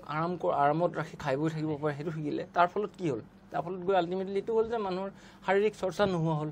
আউটডোৰ এক্টিভিটি নাইকিয়া হ'ল, ফিজিকেল এক্টিভিটি নাইকিয়া হ'ল। গতিকে এনেস্থলত কি হ'ব? মাচল দুৰ্বল হ'বই, মাংসপেশীখিনি দুৰ্বল হ'বই, শৰীৰ দুৰ্বল হ'বই, গতিকে হাৰ্ডিও দুৰ্বল হ'ব। সেইটোৱে কথা। মই এতিয়া পুনৰ প্ৰশ্নটোলৈ আহিছোঁ। আপুনি সুধিছে যে ইনিচিয়েশ্যন, আপুনি ইচ্ছা কৰিলে ইনিচিয়েট নকৰাকৈ ৰাখিব পাৰে, হয় নেকি? আপুনি যদি আৰম্ভণিৰ পৰাই যদি আপুনি সদায় জীৱনটো ফিজিকেল এক্টিভিটি কৰি থাকে, আপোনাৰ আঁঠুৰ বিষ নহ'বই। হয়, কেতিয়াবা আপোনাৰ এক্সেচিভ কষ্ট কৰাৰ কাৰণে মানুহৰ আঁঠু বা শৰীৰৰ বিষ হ'ব পাৰে, সেইটো কথা কোৱা নাই মই। কিন্তু আপুনি যিমান ফিজিকেল এক্টিভিটিত ইনভলভ হৈ থাকিব, শাৰীৰিক চৰ্চাত আপোনালোকে যিমান নিজকে আপুনি কৰাই ৰাখিব সেই কামটো, সিমান আপোনাৰ এই প্ৰচেছটো দিলে হ'ব। তাৰমানে যিটো অস্টিঅ' আৰ্থ্ৰাইটিছৰ সমস্যা, যিটো আমাৰ আঁঠুৰ বিষটো যিটো বাৰ্ধক্যজনিত বা বয়সৰ কাৰণে যিটো আঁঠুৰ বিষ হয়, সেইটোত যদি আমি ধৰক আঁতৰাই ৰাখিব লাগে, আমি ধৰক এতিয়াৰ পৰাই যেতিয়া সৰু কালৰ পৰা আমি physical activity like a animal আৰু আমি তেনেকৈ আমি কৰি যাব লাগিব, তেতিয়াহ'লে আমাৰ দেহটো, আমাৰ জইণ্টবিলাক সবল হৈ থাকিব আৰু আমাৰ ভৱিষ্যতে সেইটো হ'ব পৰা যিটো সম্ভাৱনা সেইটো কম হৈ যাব, ডেফিনেটলি কম হ'ব। ইয়াৰ লগতে আৰু কিছুমান ফেক্টৰ থাকিব। ধৰক আপোনাৰ কিছুমান খাদ্যৰো কথা আছে। কিছুমান আজিকালি জাংক ফুড বুলি মানুহে সচৰাচৰ বাহিৰলৈ যোৱা মানে ল'ৰা ছোৱালী জাংক ফুড খাবলৈ বিচাৰে। জাংক ফুড মানে চিপছ, ম'ম', সেইবিলাকততো আৰু কোনো ধৰণৰ নিৰ্ভেজাল বস্তুটো নাথাকে, সদায় ভেজাল বস্তুৱে থাকে। গতিকে সেইবোৰৰ পৰা আঁতৰি ৰাখিব লাগিব। সেইটো খাদ্যৰ প্ৰভাৱ ডেফিনেটলি থাকে। খাদ্যৰ বাহিৰেও আৰু কিছুমান বস্তু থাকে, ধৰক আপোনাৰ ডে টু ডে এক্টিভিটি, খাদ্য, তাৰ বাহিৰেও আপোনাৰ ধৰক আপোনাৰ বয়সৰ কথাটোতো মই ক'লোৱেই, আৰু আপোনাৰ কিছুমান এক্সট্ৰা বেমাৰৰ কথা থাকিব পাৰে। কিছুমান মানুহৰ ধৰক আপোনাৰ আৰম্ভণিতে ধৰক 20 বছৰ 22 বছৰত কিবা এটা কাৰণত আঁঠুৰ এক্সিডেণ্ট হৈছিলে, কিবা বেলেগ কাৰণত ধৰক আঁঠুত ইনফেকশ্যন হৈছিলে, সেই তেনেকুৱা স্থলত সেই কথাটো অলপ বেলেগ হ'ব। সেই তেনেকুৱা স্থলত সেই চিটুৱেশ্যনটো যোনটো আমি অস্টিঅ' আৰ্থ্ৰাইটিছ বুলি কওঁ, যোনটো বাৰ্ধক্যজনিত এটা অৱস্থা আঁঠুটোৰ, সেইটো হয়তো 40 বছৰ আগতেই আৰম্ভ হ'ব পাৰে, কাৰণ ইয়াত প্ৰিডিছপ'জিং এটা ফেক্টৰ থাকে। সেই কথাটো এটা বেলেগ হ'ব। তাৰ বাহিৰে আদাৰৱাইজ আমি যদি নিজকে এই আঁঠুৰ বিষৰ পৰা, আঁঠুৰ সমস্যাৰ পৰা বৰ্জিত কৰি ৰাখিব বিচাৰোঁ, তেতিয়াহ'লে number 1 you should have a good physical activity. সদায় হাৰ্ড ৱৰ্কিং, সদায় ডেইলি এটলিষ্ট আপুনি 30 মিনিটকৈ, সপ্তাহত এটলিষ্ট 5 দিন, তাৰমানে 150 মিনিট আপুনি আউটডোৰ ফিজিকেল এক্টিভিটিত নিজকে আপুনি মনোনিৱেশ কৰি ৰাখিব লাগিবই। এইটো ধৰক আমি যিটো ধৰক ডে টু ডে লাইফত অলপ খোজকাঢ়িলোঁ, কিবা কিবি সৰু সুৰা কাম কৰি থাকোঁ, সেইটোৰ ওপৰঞ্চি আপোনাৰ আধা ঘণ্টা সময়, আধা ঘণ্টা এট এ ষ্ট্ৰেছ একেলগে, নন ষ্টপ। এতিয়া আপুনি ধৰক 5 মিনিট কৰিলে, এঘণ্টা বহিলে, আকৌ 5 মিনিট কৰিলে, এনেকৈ নহয়। আপুনি আধা ঘণ্টা নন ষ্টপ আপুনি এটা ফিজিকেল এক্টিভিটিত ইনভলভ হ'ব লাগিব। যিকোনো ফিজিকেল, যিকোনো চবচে বেষ্ট হৈছে, চবতকৈ ধুনীয়া হৈছে ব্ৰিস্ক ৱাকিং। অলপ ফাষ্ট ৱাকিং কৰক। কোনোবাই যদি জগিং কৰিব বিচাৰে জগিং কৰক, সেইটোতো বহুত ভাল কথা। আৰু একো কৰিব নোৱাৰিলে কমচে কম খোজ কাঢ়ক, বা আমি জিমত যাব পাৰিলেতো আৰু ভাল। সেইটোতো আৰু ভাল। গতিকে আমি এক্সাৰচাইজ বা আমাৰ যিটো খাদ্যাভ্যাস ধৰক জাংক ফুডটো আমি আঁতৰাই পেলাই আমি যদি ভাল সুস্থ আমি যদি আহাৰ গ্ৰহণ কৰোঁ তেতিয়াহ'লে এই সমস্যাটোৰ পৰা আমি নিজকে বচাই ৰাখিব পাৰিম এইখিনিতে মই এটা প্ৰশ্ন কৰিব বিচাৰিছোঁ সচৰাচৰ মানে ধৰক 40ৰ ওপৰৰ যিখিনি বয়সস্থ মানুহ আছে তেওঁলোকৰ ভিতৰত পুৰুষতকৈ মহিলাসকলৰ ক্ষেত্ৰত এই আঁঠুৰ বিষটোৰ সমস্যাটো বেছিকৈ হোৱা দেখা যায় কাৰণ আমাৰ মাহঁত বা আমাৰ আইতা পেহী বা এইবিলাক যিবিলাক আছে তেওঁলোকে সচৰাচৰ কমপ্লেইন কৰি থাকে আঁঠুটো বহুত বিষাই আছে তাত তেল চেল মালিচ কৰি থাকে তেনেকৈ গতিকে এইটো ধৰক মহিলাসকলৰ ক্ষেত্ৰত অলপ বেছিকৈ হোৱা দেখাৰ কাৰণটো কি বুলি ভাবে হয় মই এই কথাটো ক'বলৈ ওলাইছিলোঁ একচুৱেলি আঁঠুৰ বিষ বুলি ক'লে অকল পুৰুষসকলে নহয় মহিলাসকলেও আজিকালি যথেষ্ট তেওঁলোকে এনেকুৱা ধৰণৰ কমপ্লেইন আমি পাওঁ পেচেণ্ট হিচাপেও পাওঁ বহুতৰ ইয়াতে এটা ফেক্টৰ থাকে আপোনাক যেনেকৈ এতিয়া বয়সৰ কথা ক'লোঁ খাদ্যৰ কথা ক'লোঁ ডেইলি ফিজিকেল এক্টিভিটিৰ কথা ক'লোঁ এক্সাৰচাইজৰ কথা ক'লোঁ ভিটামিন D3 কথা ক'লোঁ কেলছিয়ামৰ কথা ধৰক আছে সেইটো এটা কেলছিয়াম যথেষ্ট পৰিমাণে বডিত থাকিব লাগিব শৰীৰত তাৰ বাহিৰেও এটা বস্তু আছে হৰমন গ্ৰন্থি বুলি কয় যোনটো গ্ৰন্থিৰ পৰা কিছুমান কেমিকেল আপোনাৰ চিক্ৰেশ্যন হয় ব্ৰেইনতো থাকিব পাৰে লিভাৰতো থাকিব পাৰে বডিৰ বিভিন্ন অংগত থাকে যেনে এটা ফিমেল হৰমন আছে ফিমেলৰ সকলো যেনেকৈ এষ্ট্ৰজেন আৰু প্ৰজেষ্টেৰন এই দুটা ফিমেল হৰমন বুলি কয় এতিয়া এটা সময়লৈকে এই ফিমেল হৰমনৰ পিক লেভেলটো চিক্ৰেশ্যন হৈ থাকে বডিত ফিমেল হৰমনৰ এই এষ্ট্ৰজেন প্ৰজেষ্টেৰনৰ এটা ইম্পৰ্টেণ্ট আমাৰ অৰ্থপেডিক্স ৰিলেটেড অস্থিৰ বিভাগৰ ৰিলেটেড চবতছে ইম্পৰ্টেণ্ট কাম এটা হৈছে তেওঁলোকৰ বোন ষ্ট্ৰেংথ কাৰ্টিলেজ ৰিজেনেৰেশ্যন আৰু আপোনাৰ মাছল পাৱাৰ মাছল বিল্ডিং এইখিনি বস্তু যেতিয়ালৈকে এই হৰমনৰ প্ৰভাৱত থাকে তেতিয়ালৈকে মোৰলেছ কম বেছি পৰিমাণে হ'লেও তেওঁলোকৰ এই বনৰ ষ্ট্ৰেংথটো হাড়ৰ শক্তিখিনি বা মাছলৰ মাংসপেশীৰ শক্তিখিনি এইখিনি তেওঁলোকৰ মেইনটেইন হৈ থাকে তাৰমানে এই যিটো কেমিকেল আছে ইষ্ট্ৰজেন বা প্ৰজেষ্টেৰন যিটো ৰাসায়নিক হয় ৰাসায়নিক দ্ৰব্য বুলি যিটো কয় সেইটো আপোনাৰ যিটো ফিমেল হৰমন বুলি কয় সেইটোৱে আপোনাৰ ধৰক ডিউৰিং ৰিপ্ৰডাক্টিভ এজ ধৰক ৰিপ্ৰডাকচন মহিলাগৰাকী কিমানলৈকে হয় ধৰক 15 to 30 40 লৈকে 42 লৈকে কিছুমানৰ 50 লৈ থাকে তো সেই সময়খিনিত সেইটো পিক লেভেলত থাকে আৰু সেইটোই আপোনাৰ মহিলাৰ ধৰক মাংসপেশী হাড্ডি এইবিলাকৰ হাড় এইবিলাকৰ আপোনাৰ যিটো ষ্ট্ৰেংথটো সেইটো আপোনাৰ মেইনটেইন কৰি ৰাখে বজাই ৰাখে কিন্তু যেতিয়া ধৰক এইটোৰ ডাউনফল আৰম্ভ হয় 40 ৰ পিছত যেতিয়া ডাউনফল লাহে লাহে কমি আহে সেইটো এটা সচৰাচৰ প্ৰাকৃতিক নিয়ম এইটো কমিব সবৰে কমিব কিছুমানৰ ৰেয়াৰলি 60 বছৰলৈকে থকা দেখা যায় সেইটো বেলেগ সকলোৰেতো তেনেকুৱা নহয় আৰু যিমানে সেইটো কমি কমি আহি থাকিব সিমানে সেই ৰাসায়নিক দ্ৰব্যটোৰ প্ৰভাৱটো কমি কমি আহিব মই মহিলাসকলৰ কথা কৈছোঁ লাহে লাহে তেওঁলোকে সেই আঁঠুৰ বিষ হাড়ৰ বিষ ঠিক তেনেদৰে গাঁঠিৰ বিষ কঁকালৰ বিষ ডিঙিৰ বিষ আৰু বেলেগ ধৰণৰ আৰু বহুত লক্ষণ দেখা যায় তাৰে মই এইটো কৈছোঁ তাৰমানে খালি আঁঠু যিহেতু আমি আঁঠুৰ বিষয়ৰ আজি আলোচনা কৰিছোঁ সেই লক্ষণবোৰ সচৰাচৰ দেখিবলৈ পোৱা যায় লাহে লাহে মহিলাসকলৰ ক্ষেত্ৰত আমি এইখিনিতো গম পালোঁ এতিয়া ধৰক যিটো ৰাসায়নিক দ্ৰব্য বা যিটো হৰমনেল যিটো আপোনাৰ ডাউনফল হয় সেইটো আমি কমোৱাৰ কাৰণে কিবা ব্যৱস্থা আছে নেকি যে ধৰক হৰমন কিবা থেৰাপি বা তেনেকুৱা ধৰণৰ যিটোৰ প্ৰভাৱত ধৰক অলপ আমি দীঘলীয়াকৈ সেই হৰমনটো ৰাখিব পাৰোঁ দেহত এক্সাৰচাইজ এটা কাম কৰিব চাগে চাওক মই এইমাত্ৰ অলপ আগতে যিখিনি আপোনাৰ ফেক্টৰৰ কথা ক'লোঁ ধৰক এক্সাৰচাইজেছ ফিজিকেল এক্টিভিটি আৰু গুড নিউট্ৰিশ্যন গুড ডায়েট খাদ্য আৰু এভইড জাংক ফুড তাৰ বাহিৰে ভিটামিন D3 কেলছিয়াম এইবিলাক অকল পুৰুষৰ কাৰণে নহয় এইবিলাক সমূহ জনসাধাৰণৰ কাৰণে একেই সকলোৱে এইখিনি যদি মেইনটেইন কৰে সকলো কাৰণে উপকৃত হ'ব তাৰ বাহিৰেও ইয়াৰ বহুত ধৰণৰ উন্নত মানৰ চিকিৎসা আজিকালি ওলাইছে মহিলাসকলৰ কাৰণেও হৰমন ৰিপ্লেচমেণ্ট থেৰাপি হৰমনৰ টেবলেট আছে টেবলেট খাব পাৰে মাজে মাজে অনবৰতে নন ষ্টপ নহয় মাজে মাজে খাব পাৰে তেওঁলোকৰ লাহে লাহে যেতিয়া এইটো এটাতো ডাউনফলটো হ'বই এইটো এটা নিয়মেই এইটো কোনো ৰখাব নোৱাৰে তাকে যেনিবা আমি ডিলে কৰিব পাৰোঁ এইটো অলপ বেছি দিনলৈ আমি সুস্থভাৱে আমি থাকিব পাৰোঁ আঁঠুটো আমি সুস্থ ৰাখিব সেইটো কাৰণে আপুনি কোৱাৰ নিচিনা খাদ্য এক্সাৰচাইজ এইখিনি আমি মানি চলিবই লাগিব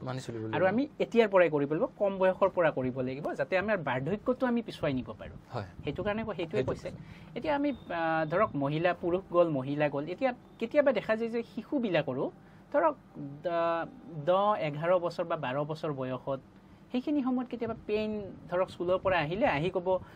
মা বা দেউতা মোৰ আঁঠুটো বিষাইছে বা অন্য গাঁঠিও বিষোৱা বুলি কয় সেই তাত কিবা ধৰক গ্ৰয়িং ফেজৰ লগত কিবা আছে নেকি হয় এতিয়া শিশুসকলৰ আঁঠুৰ বিষে হওক বেলেগ বেলেগ জইণ্টৰে পেইন হওক বা লেগৰ পেইন হ'ব পাৰে থাই পেইন হ'ব পাৰে এইটো এটা তাৰমানে বহুত ডাঙৰ টপিক ইয়াৰে কাৰণ বহুত হ'ব পাৰে কিন্তু আমি যিবিলাক আনকমন কাৰণ আনকমন কজেছ যিবিলাক তাৰমানে বেমাৰ বুলি যিবিলাক আমি ভাবোঁ সেইখিনি যদি বাদ দি দিওঁ তাৰ বাহিৰেও যিখিনি মানে বেমাৰ নহয় লক্ষণ সাধাৰণতে হয় মোষ্টলি আপুনি চাব বেমাৰৰ কাৰণে নহয় এইটো বিষটো আপুনি ঠিকেই কৈছে গ্ৰয়িং মানে কি হয় জেনেৰেলি এইটো দেখা যায় 8 বছৰৰ পৰা ঠিক 12 বছৰ মানৰ ভিতৰত চাব দেই 8 বছৰৰ পৰা 12-13 বছৰলৈ শিশুটো খুব সোনকালে বাঢ়া দেখা যায় সেই সময়ত শিশু বাঢ়া মানে কি তাৰ ডেফিনেটলি হাড়কিডালহে বাঢ়িব হাড়কিডাল দীঘল হ'ব হাড়ৰ লগে লগে মাংসপেশী দীঘল হ'ব কিন্তু যোনটো অনুতাপত 7 বছৰ 8 বছৰলৈকে বাঢ়ি আহিছিল সেই অনুতাপটো মানে সেই ৰেচিঅ'টো সাডেনলি তাৰমানে তৎক্ষণাত অলপ ফাষ্টনেছটো বাঢ়ি যায় তাৰমানে এই সময়ত আৰু এটা প্ৰকৃতিৰ নিয়ম হয় হাড় সদায় বাঢ়ে ওপৰৰ আৰু তলৰ যোনখিনি অংশ সেইখিনিত বাঢ়ে এণ্ডছ অফ দ্য বোন বুলি কয় সেইফালে হাঁহে গতিকে এণ্ডছ অফ দ্য বোন মানে জইণ্ট এটা ফৰ্ম কৰিব সেই জইণ্টটোৰ ওচৰতে তাৰমানে মেইনলি বিষটো পোৱা যায় গতিকে সেইটোৰ একদম কমন বস্তু সেইটো কোনো চিন্তাৰ বিষয় নহয় তাত মানে আপুনি বোনৰ পাৱাৰ বোনৰ ষ্ট্ৰেংথৰ কাৰণে মাছলৰ ষ্ট্ৰেংথৰ কাৰণে আৰু টাৰ্ণঅভাৰ বুলি কয় কেলছিয়াম টাৰ্ণঅভাৰ বোন মেট্ৰিক্স টাৰ্ণঅভাৰ এইটো বস্তু আপোনালোকে বিশেষভাৱে মই ডিটেইলছত বুজাব নোৱাৰিম কাৰণ বোনৰ এইটোৱে বুজিব যে বোনৰ ঘনত্বটো তাৰমানে বজাই ৰাখিবৰ কাৰণে সেই সময়ত আপোনাৰ কেলছিয়াম ভাল ভিটামিন মাল্টিভিটামিন ভিটামিন D3 আৰু যদি দৰকাৰ পৰে তেতিয়া আমি পেইনকিলাৰ কেতিয়াবা দিব পাৰোঁ সচৰাচৰ সেইটো ইমান ইগন'ৰ কৰা বস্তু নহয় কিন্তু তথাপিও কেতিয়াবা এজন ডক্টৰক হাড়ৰ চিকিৎসক এজনৰ পৰামৰ্শ লোৱাটো উচিত কমচে কম তেওঁলোকে হাড় চিকিৎসকজনে আমি পৰামৰ্শটো দিব পাৰিম যে আপুনি চিন্তা কৰিব নালাগে কাৰণ ইয়াতে কেলছিয়াম আৰু ভিটামিন D3 খালি এই এমাহমানত 1.5 মাহমানত এইটো ঠিক হৈ যায় প্ৰিয় দৰ্শক যিবিলাক সৰু ল'ৰা ছোৱালীৰ ক্ষেত্ৰত ধৰক তেখেতে কোৱাৰ নিচিনা বিষটো যেতিয়া হয় আঁঠুৰ বিষ বা তেনেকৈ তো সেইখিনি সময়ত চিন্তা কৰাৰ প্ৰয়োজন নাই তথাপি আপোনালোকে এবাৰ অৰ্থপেডিক্স সাৰ্জনৰ সহায় ল'ব পাৰে তেওঁলোকৰ পৰামৰ্শ ল'ব পাৰে তেওঁলোকে আপোনালোকক যদি একো অসুবিধা নহয় তো এচিউৰেঞ্চটো দিব আৰু এইটোৰ ক্ষেত্ৰত ধৰক যিটো বঢ়া বয়সন্ধি সময় যিটো সময়ত শিশুটো বাঢ়িব ধৰে সেই সময়ত ধৰক এই আঁঠুৰ বিষটো হৈ যায় বাৰু প্ৰিয় দৰ্শক আমাৰ ডাক্তৰ ধ্ৰুৱনাৰায়ণ বৰাদেৱে আমাক ইমান ধুনীয়াকৈ এক্সপ্লেইন কৰিলে যে আমি কি বস্তু কৰিব লাগে বা নালাগে আমাৰ আঁঠুৰ বিষৰ পৰা হাত সাৰি থাকিবৰ কাৰণে কিন্তু এতিয়া ছাৰ আমি এটা বেলেগ প্ৰসংগলৈ আহিব বিচাৰিলোঁ যিবিলাকৰ ধৰক অলৰেডি হৈ গ'ল ধৰক আমাৰ ঘৰত মা আছে আইতা আছে পেহী বা তেনেকৈ আমাৰ ঘৰত আছে সকলোৰে ঘৰতে আছে গতিকে যিবিলাকৰ হৈ গ'ল অলৰেডি ধৰক তেওঁলোকৰ ষ্টাৰ্ট হৈ গ'ল প্ৰচেছটো অষ্টিঅআৰ্থ্ৰাইটিছ হৈ গ'ল তেওঁলোকৰ কাৰণে আপুনি কি এডভাইচ দিব যে তেওঁলোকে কেনেকৈ উপশম কৰিব পাৰিব হয় এইটো এটা সচৰাচৰ আমি পাই থকা এটা সমস্যা আমাৰ ওচৰলৈ যথেষ্ট পেচেণ্ট যথেষ্ট ৰোগী আমাৰ পৰামৰ্শৰ বাবে আহে বহুত ভাল লাগিল প্ৰশ্নটো সোধাৰ কাৰণে এতিয়া চাওক যাৰ হৈ গৈছে যিসকলে ভুগি আছে তেওঁলোকে কি কৰিব তাকে যিসকলেও এতিয়া আমাৰ ঘৰত থকা বা আমাৰ কোনোবা ৰিলেটিভ মাহী বা পেহী এনেকুৱা ধৰণৰ তেওঁলোকেওতো অন্তৰংগ চাই আছে এতিয়া মঞ্চত উপভোগ কৰি আছে তেওঁলোকেতো ভাবিছে নিশ্চয় যে আমাৰটোতো হৈ গ'ল আমিতো কি কৰিম এতিয়া নোহোৱা কৰিব নোৱাৰিলোঁ আমি চাওক তেওঁলোকৰো এতিয়া বহুত চিন্তা কৰিবলগীয়া নাই ইয়াতে আজিকালি বহুত ট্ৰিটমেণ্ট ওলাইছে ইয়াৰ ট্ৰিটমেণ্টৰ আগতে মই আপোনাক ক'ব বিচাৰিছোঁ যে কি কৰিব আৰু কি নকৰিব এতিয়া কি নকৰিব সেইটো প্ৰথমতে কওঁ চাওক অলৰেডি যোনে যাৰ ভুগিছে তেওঁলোকে প্ৰথম আপোনালোকে মনত ৰাখিব যে যিমান পাৰে নাম্বাৰ 1 মাটিত বহা মাটিৰ পৰা উঠা এই কামটো এভইড কৰিবলৈ যত্ন কৰিব এতিয়া বহুত ক্ষেত্ৰত কি হয় মাটিত বহিবলৈ পাচলি কুটিবলৈ হ'লে চাফা কৰিবলৈ হ'লে তেনেকুৱা ক্ষেত্ৰত মাটিত বহিব লগা হয় তলৰ মজিয়া চাফা কৰিব লাগে মুচিব লাগে বহি পেলাই পাচলি কুটিবলৈ কোনোবাই ককা আইতাকে নিজৰ নাতিনি চম্ভালিবৰ কাৰণে মাটিত বহে পৰাপক্ষত আপোনালোকে চেষ্টা কৰিব কিমানখিনি সেইখিনি বৰ্জিত কৰি ৰাখিব পাৰি নাম্বাৰ 1 তাৰ বাবে আপোনালোকে হয়তো আজিকালি ইংলিছ ষ্টাইল টয়লেট ওলাইছে কুমুদ ব্যৱহাৰ কৰিব পাৰে নাম্বাৰ 1 সেইটো সেকেন্ড আপোনালোকে যিমান পাৰে চেষ্টা কৰিব যে চিৰি উঠা নমা যাতে নকৰে কৰিলেও বহুত সাৱধানে এটাকে উঠিব একেবাৰে চিৰি উঠা নমা 3 তলালে 4 তলালে যদি কৰি থাকে নিশ্চয় আপোনাৰ আঁঠুৰ বিষৰ সমস্যাটোত আপুনি সমাধান হ'বলৈ নোৱাৰিব এইটো দৰৱ খাইও থাকিব লাগিব লগতে আৰু দৰৱেও ইমান কাম নকৰিব পাৰে এই দুটা এই কি নকৰিব মই ক'লোঁ আৰু কি কৰিবৰ বিষয়ে হৈছে আপোনালোকে ইয়াত ৰাতিপুৱা শুই উঠি বা যেতিয়া সময় পায় আবেলি অলপমান আপোনালোকে লাইট এক্টিভিটি যোনটো লাইট ৱাকিং 1 কিলোমিটাৰ খোজকাঢ়িলে ধৰক 2 কিলোমিটাৰ খোজকাঢ়িলে খোজকঢ়াটো কেতিয়াও নেৰিব তাকো প্লেইন সাৰফেসত সমান্তৰাল জেগাত আপোনালোকে খোজকাঢ়িব ওখ চাপৰ জেগাৰ কথা মই কোৱা নাই আৰু চিৰি উঠা বা পাহাৰৰ ওপৰত উঠি যোৱা এইবিলাক আপোনালোকে বৰ্জিত কৰি ৰাখিব আৰু পাৰিলে কোনোবাই যদি এফৰ্ড কৰিব পাৰে ধৰক ভাল কোৱালিটিৰ স্পৰ্টছ শ্বু যদি পিন্ধি লয় তেওঁলোকৰ বেছি সুবিধা পাব এইখিনি কৰিবলৈ গতিকে এইটো কৰাৰ ভিতৰত তাৰ বাহিৰেও আৰু খাদ্য এইবিলাকটোতো আছেই এক্সাৰচাইজ যদি পাৰে কোৱাড্ৰিচেপ এক্সাৰচাইজ বুলি কয় আঁঠুৰ কাৰণে এক্সাৰচাইজ আছে ফিজিঅ'থেৰাপি আছে ভাল ফিজিঅ'থেৰাপিষ্টৰ ওচৰত যদি গৈ আপোনালোকে থেৰাপি কৰিব পাৰে তেতিয়াও আপুনি মাজে মাজে ডেইলি যদি কমচে কম 15-20 মিনিট নোৱাৰিলে 10 মিনিট যদি ফিজিঅ'থেৰাপিও কৰে নিজে কৰে প্ৰথম ফিজিঅ'থেৰাপিষ্টৰ তাত গৈ শিকি ল'লে ঘৰত ফিজিঅ'থেৰাপি কৰি থাকিলে 10-15 মিনিট ডেইলি এক্সাৰচাইজে মেইন এইখিনি আঁঠুৰ এক্সাৰচাইজ যদি কৰি থাকে আপোনালোকে এই সমস্যাটোৰ পৰা যেনে হ'লেও অলপ কমি থাকিব উপশম হ'ব তাৰ বাহিৰে আপুনি যে ক'লে এক্সাৰচাইজটো ধৰক ফিজিঅ'থেৰাপি বা এক্সাৰচাইজটো আমি 10 মিনিট কৰিব লাগে ফিজিঅ'থেৰাপিষ্টৰ ওচৰত কিন্তু যিবিলাক ব্যক্তিৰ ঘৰৰ কাষত ফিজিঅ'থেৰাপিষ্টৰ তেনেকুৱা সুবিধা নাই তেওঁলোকে ধৰক ইউটিউবৰ পৰা ধৰক ভাল ফিজিঅ'থেৰাপিষ্টৰ যিটো চেনেল যিটোত আপোনাৰ আঁঠুৰ এক্সাৰচাইজবিলাক সেইবিলাক চালে হ'বনে হ'ব কিছুমান আজিকালি বহুত ধুনীয়া এক্সাৰচাইজ শিকায় কিছুমান ইউটিউবত যথেষ্ট ভাল চেনেল আছে তেনেকুৱা কিছুমান যদি আপোনালোকে লাইট এক্সাৰচাইজ কিছুমান আপোনালোকে যদি লৈ লয় সেইখিনি এক্সাৰচাইজ আপোনালোকে কৰি চাওকচোন এমাহ কৰক কমচে কম আপোনালোকে গম পাব যে এমাহত আৰে মোৰ দেখোন আগৰ বিষটো কমি গৈছে এতিয়া লাহে নিশ্চয় অনুভৱ কৰিব অলপ খোজকাঢ়ক এক্সাৰচাইজ কৰক তাৰ বাহিৰেও চাওক ইয়াৰ বাহিৰেতো আৰু আজিকালি যথেষ্ট নতুন চিকিৎসা ওলাইছে বহুত ধৰণৰ মেডিচিন ওলাইছে সেইবিলাক আছেই আমাৰ হাতত সেইবিলাক দিম তাৰ বাহিৰেও আমালৈ কিয় ৰৈ থাকিব লাগে নিজে আৰম্ভ কৰকচোন ঘৰত আমি সেইটোৱে দৰ্শকসকলক আমি আজি অনুৰোধ কৰিছোঁ গতিকে আমি ট্ৰিটমেণ্টৰ ফাললৈ যাম আপোনালোকে কেনেকুৱা ধৰণৰ ট্ৰিটমেণ্ট দিয়ে তাত কিবা শল্য চিকিৎসাৰ কিবা ব্যৱস্থা আছে নেকি যাৰ ধৰক বহুত বেছি অসুবিধা সেইটো আমি যাম কিন্তু প্ৰিয় দৰ্শক তাৰ আগতে আপোনালোকক কৈ দিছোঁ যে কি নকৰিব আপোনালোকে চিৰি নবগাব আপোনালোকে মাটিত বহি আপোনালোকে একো কাম নকৰিব যিমান পাৰি আপোনালোকে বৰ্জন কৰিব মাটিত বহি কাম কৰাটো আৰু যেতিয়া এখেতে কোৱাৰ নিচিনা ডেইলি 1 কিলোমিটাৰ 2 কিলোমিটাৰ যিমানখিনি আপোনালোকে পাৰে সিধা ৰাস্তাত বা ধৰক সমান্তৰাল ৰাস্তাত আপোনালোকে খোজ কাঢ়িব ভাল জোতা এযোৰ পিন্ধি ভাল স্পৰ্টছ শ্বু এযোৰ পিন্ধি ধুনীয়াকৈ খোজ কাঢ়িব আৰু খাদ্যটো যাতে আপোনালোকে বেলেঞ্চ ডায়েট নিউট্ৰিশ্যনেল ভেলু থকা খানা খায় আৰু জাংক ফুড এইবিলাক পৰিহাৰ কৰি থাকে আৰু যাতে ৱেইটটো আপোনালোকৰ মেইনটেইন হৈ থাকে কাৰণ ৱেইটটো এটা বহুত ডাঙৰ কথাটো কাৰণ আঁঠুটোৰ ওপৰত গোটেই ৱেইটটো থাকে গতিকে আমি যদি ৱেইটটো আমি আমাৰ কণ্ট্ৰলত ৰাখিব পাৰোঁ তেনেহ'লে আমাৰ এই বিষৰ পৰা আমি উপশম পাব পাৰিম আৰু এতিয়া আমি আহিছোঁ আপোনাৰ ট্ৰিটমেণ্ট পাৰ্টলৈ আপোনালোকে যেতিয়া আপোনাৰ তাত এটা আঁঠুৰ বিষৰ ৰোগী আহিল আপুনি কি ধৰণে সেই ৰোগীটোক মানে আগবাঢ়িব ট্ৰিটমেণ্টৰ কাৰণে চাওক এতিয়ালৈকে আমি যিমানখিনি আঁঠুৰ বিষৰ সমস্যাৰ কথা পাতিলোঁ এইখিনি একচুৱেলি ক'বলৈ গ'লে এটা ট্ৰিটমেণ্টৰে পাৰ্ট হয় যদিও এইখিনি প্ৰিভেনশ্যন তথাপি এইখিনি ট্ৰিটমেণ্টৰে পাৰ্ট বুলি যি ট্ৰিটমেণ্টখিনি দৰ্শকে যিসকলে সমস্যাত ভুগি আছে তেওঁলোকে নিজে এইখিনি হোম ৰেমেডি হোম ট্ৰিটমেণ্ট হিচাপে ল'ব পাৰে তাৰ বাহিৰেও তাৰ পিছতো যদি কামত নিদিয়ে তেতিয়া এই আমাৰ হাতত মেডিকেল ট্ৰিটমেণ্ট আছে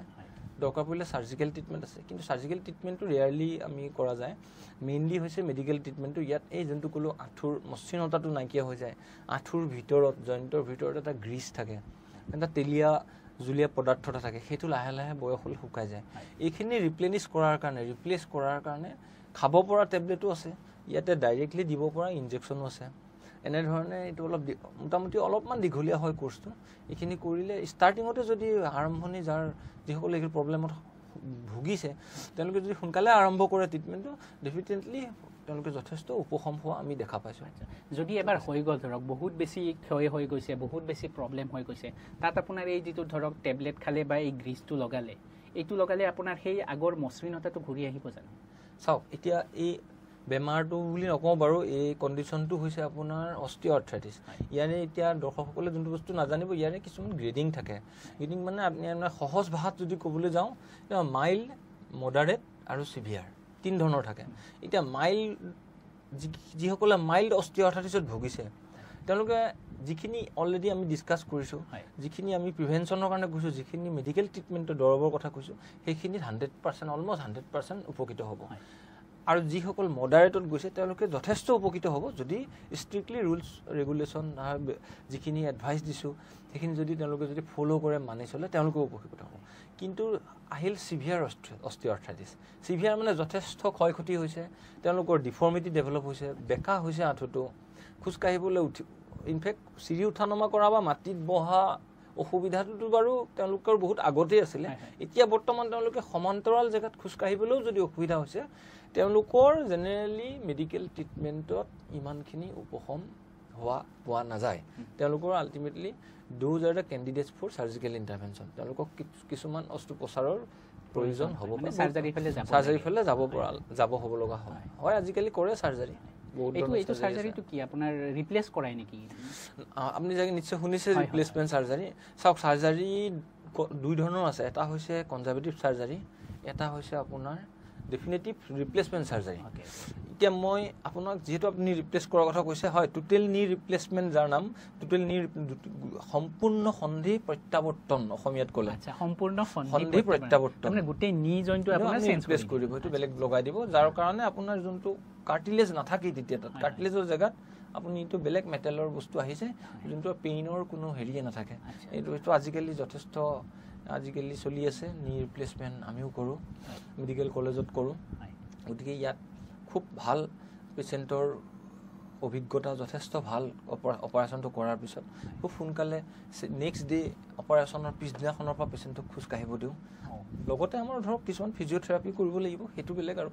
কিন্তু যথেষ্ট উপকৃত হয় এইটো হৈছে আপোনাৰ কমপ্লিট ৰিপ্লেসমেন্ট সাৰ্জাৰী এইটো টোটেল নি ৰিপ্লেসমেন্ট তাৰ বাহিৰেও কিছুমান কনজাৰভেটিভ সাৰ্জাৰী আছে য'ত নি জইনটো ৰিপ্লেস কৰা নাযায় সেইটো এটা বেলেগ ধৰণৰ সাৰ্জাৰী সেইখিনি যিসকল মডাৰেট অস্টিওআৰ্থৰাইটিছ বুলি ক'লো মাজৰ দুটা মানে যিসকলে উপকৃত হোৱা নাই দৰৱ খাই পেলাই মেডিচিন খাই চিকিৎসালয় বাকীখিনি এক্সাৰচাইজ কৰি উপকৃত হোৱা নাই তেওঁলোকৰ কাৰণেও কিছুমান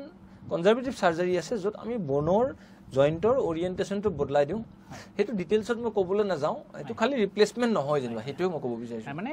ধৰক দুটা ধৰণৰ সাৰ্জাৰী এটা কনজাৰভেটিভ আৰু এটা হল টোটেল নি ৰিপ্লেসমেন্ট আৰু যিবিলাকৰ একেবাৰে উপায় নাই তেওঁলোকে টোটেল নি ৰিপ্লেসমেন্টত যাব লাগিব ডে টু ডে এক্টিভিটি বা জীৱনটো চলাই নিবৰ কাৰণে আৰু যিবিলাকৰ ধৰক হেইটো পৰ্যায় পোৱা নাই তেওঁলোকক কনজাৰভেটিভ সাৰ্জাৰীও মেনেজ কৰিব পাৰি কিন্তু আমি এই সমূহৰ পৰা আতৰি থাকিবৰ কাৰণে একমাত্ৰ হেয়া হল আপুনি দিয়া উপায়খিনি যিবিলাক উপায় অৱলম্বন কৰিলে আমাৰ যদি অকনমান হৈছেও আমাৰ হেইটো কমাই লব পাৰিম আৰু যদি আমি ধৰক কম এজত আছো আমাৰ ভৱিষ্যতে হেইটো হোৱাৰ সম্ভাৱনাটো কম যাব মানে আমাৰ বাৰ্ধক্যটো পিছুৱাই যাব প্ৰিয় দৰ্শক এতিয়ালৈকে আমিতো বহুতখিনি কথা জানিলো এতিয়া আপোনাক মই সুধিব বিচাৰিছো ধৰক টোটেল নি ৰিপ্লেসমেন্ট যাত ধৰক গোটেই নি জইনটো চেঞ্জ কৰা গ'ল তেওঁলোক যিবিলাকৰ হেইটো সাৰ্জাৰী হৈ গ'ল তেওঁলোকৰ কিছুমানে কমপ্লেইন কৰি থাকে যে তেওঁলোকৰ অলপ বিষ হৈ থাকে মাজে মাজে আৰু লগতে তেওঁলোকৰ এটা সন্দেহ উপজে যে এই নিটো যদি আকৌ বেয়া হৈ যায় আকৌ নষ্ট হৈ যায় আকৌ নতুনকৈ অপাৰেশন কৰি আকৌ নতুন এটা নি জইন লগাব লাগিব তেনেকুৱা কিবা আছে নেকি হয় চাওক এতিয়া নি ৰিপ্লেসমেন্ট সাৰ্জাৰী যোনটো আমি টিকেয়াৰ বুলি কওঁ টোটেল নি ৰিপ্লেসমেন্ট এইবিলাকটো আমাৰ ইয়াত ধুবুৰীৰ ক্ষেত্ৰৰ কথাটো বেলেগ হ'ব কাৰণ এইবিলাক আমি আগতে বাহিৰৰ অঞ্চলতটো গুৱাহাটী বা আউটসাইড আসাম দিল্লী বোম্বেটো এইটো এটা ডে কেয়াৰ প্ৰচিডিউৰ এইটো কয় ফাষ্ট ট্ৰেক ৰিপ্লেসমেন্ট বুলি কয় ফাষ্ট ট্ৰেক মানে ৰাতিপুৱা অপাৰেশনটো কৰি দিয়ে গধূলিলে পেশেন্টক ৰিলিজ কৰি দিয়ে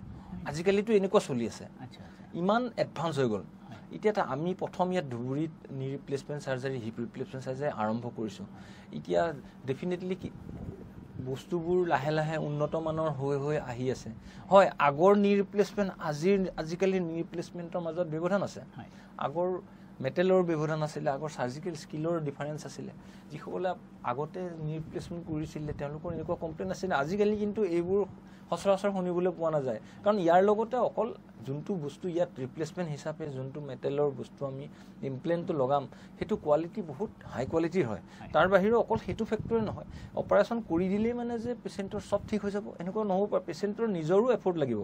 পেশেন্টৰ নিজৰ মানসিক এফৰ্ট শাৰীৰিক এফৰ্ট লাগিব ধৰক পেশেন্টে খোজ কাঢ়িব বিচাৰিব লাগিব পেশেন্টৰ ফিজিঅথেৰাপি কৰিব পাৰিব লাগিব পেশেন্টে নিজে আগ্ৰহ হ'ব লাগিব এক্সাৰসাইজ কৰিব লাগিব যেতিয়া এক্সাৰসাইজ কৰি উঠি মাংসপেশীখিনি যেতিয়া সবল হ'ব মাংসখিনি যেতিয়া দুৰ্বলতাটো নাইকিয়া হ'ব ষ্ট্ৰেংথটো আহিব তেতিয়া অটোমেটিক পেশেন্টৰ বিকশিকবোৰ কমিব লগত আৰু ভিটামিন D3 ক্যালসিয়াম খাদ্য এইবোৰ কথাও থাকিব এইখিনিতে আপুনি ক্যালসিয়াম শব্দটো উচ্চাৰণ কৰাৰ লগে এতিয়া ধৰক জধে মতে ক্যালসিয়ামৰ পয়োভৰ দেখা যায় যে হাড্ডি মানে নৰমাল মানুহে ধৰক কয় যে মোৰ হাড্ডিটো অলপ দুৰ্বল হৈছে বা মোৰ অলপ বিকশিক হৈছে এই বজাৰৰ পৰা গৈ পেলে কেইটামান ক্যালসিয়াম কিনি আনি খাই পেলে তো গতিকে এই ক্যালসিয়াম যে অবাধ প্ৰচলন হৈছে সব ঠাইতে কেৱল ক্যালসিয়াম এতিয়া ধৰক অপাৰেশন কৰিছে আপুনি যেটো কলে সেই সময়ত ক্যালসিয়ামৰ এটা সাপ্লিমেন্ট লাগিব কিন্তু ধৰক যি কোনো মানুহে গৈ পেলে ফাৰ্মাসীৰ পৰা ক্যালসিয়াম কিনি আনি খায় যে মোৰ দুৰ্বল হৈছে মই ক্যালসিয়াম খাব লাগে আগতে কৈছিলে যে ভিটামিন খাব লাগে কিন্তু আজিকালি ভিটামিনৰ লগত কেলছিয়ামটোও সোমাই গৈছে এইটো ধৰক এটা ব্যৱসায়িক কিবা এটা দিশ আছে নেকি যে ধৰক কেলছিয়ামটো সোমাই গৈছে প্ৰত্যেকে এতিয়া কেলছিয়াম খাব বিচাৰে সবল হ'বৰ কাৰণে সুস্থ থাকিবৰ কাৰণে ইয়াৰ বিষয়ে আপুনি কি ক'ব মই উত্তৰটো দিয়াৰ আগতে মই আপোনাক প্ৰশ্ন এটা কৰিব বিচাৰিছো হয় নিশ্চয় আপুনি মনত পেলাওকচোন আপোনাৰ ককা দেউতাই কেতিয়াবা কেলছিয়াম খাইছিলে নেকি নাইতো মোৰ ককা দেউতাই কেতিয়াও আইতাই কেতিয়াও কেলছিয়াম খোৱা নাই আসল কথাটো হৈছে উত্তৰটো হৈছে কেলছিয়াম ডেইলি খাব লাগে ডেইলি আনিব লাগে ডেইলি 2-3টা 4-5টাকে কেলছিয়াম খাব লাগে আৰু হয় আৰু সেই কেলছিয়ামটো আপুনি ক'ত পাব সব জেগাতে পাব নিজৰ ঘৰতে পাব গোহালিত পাব নিজৰ বাৰীত পাব সবজি বাৰীখনত পাব শাক পাচলি বজাৰত পাব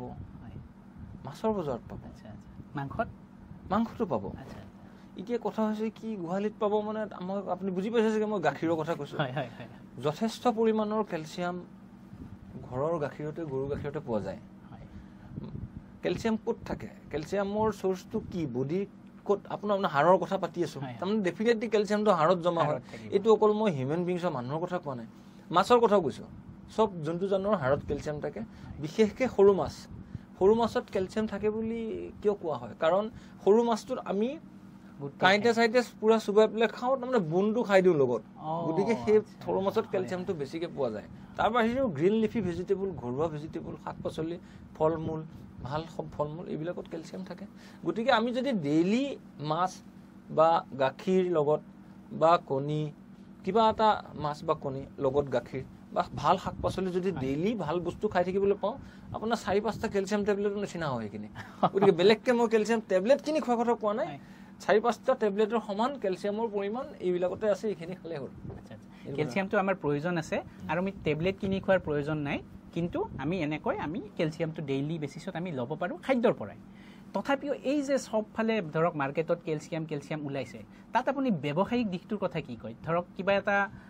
ব্যৱসায় জড়িত হৈ আছে নেকি যে কেলছিয়ামটো অলপ বেছিকৈ চেল হ'ব লাগে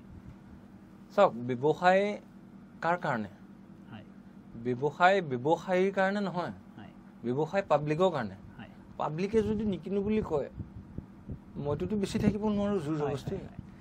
এই প্ৰগ্ৰেমটো হৈছে এই আমাৰ আলোচনাখিনি হৈছে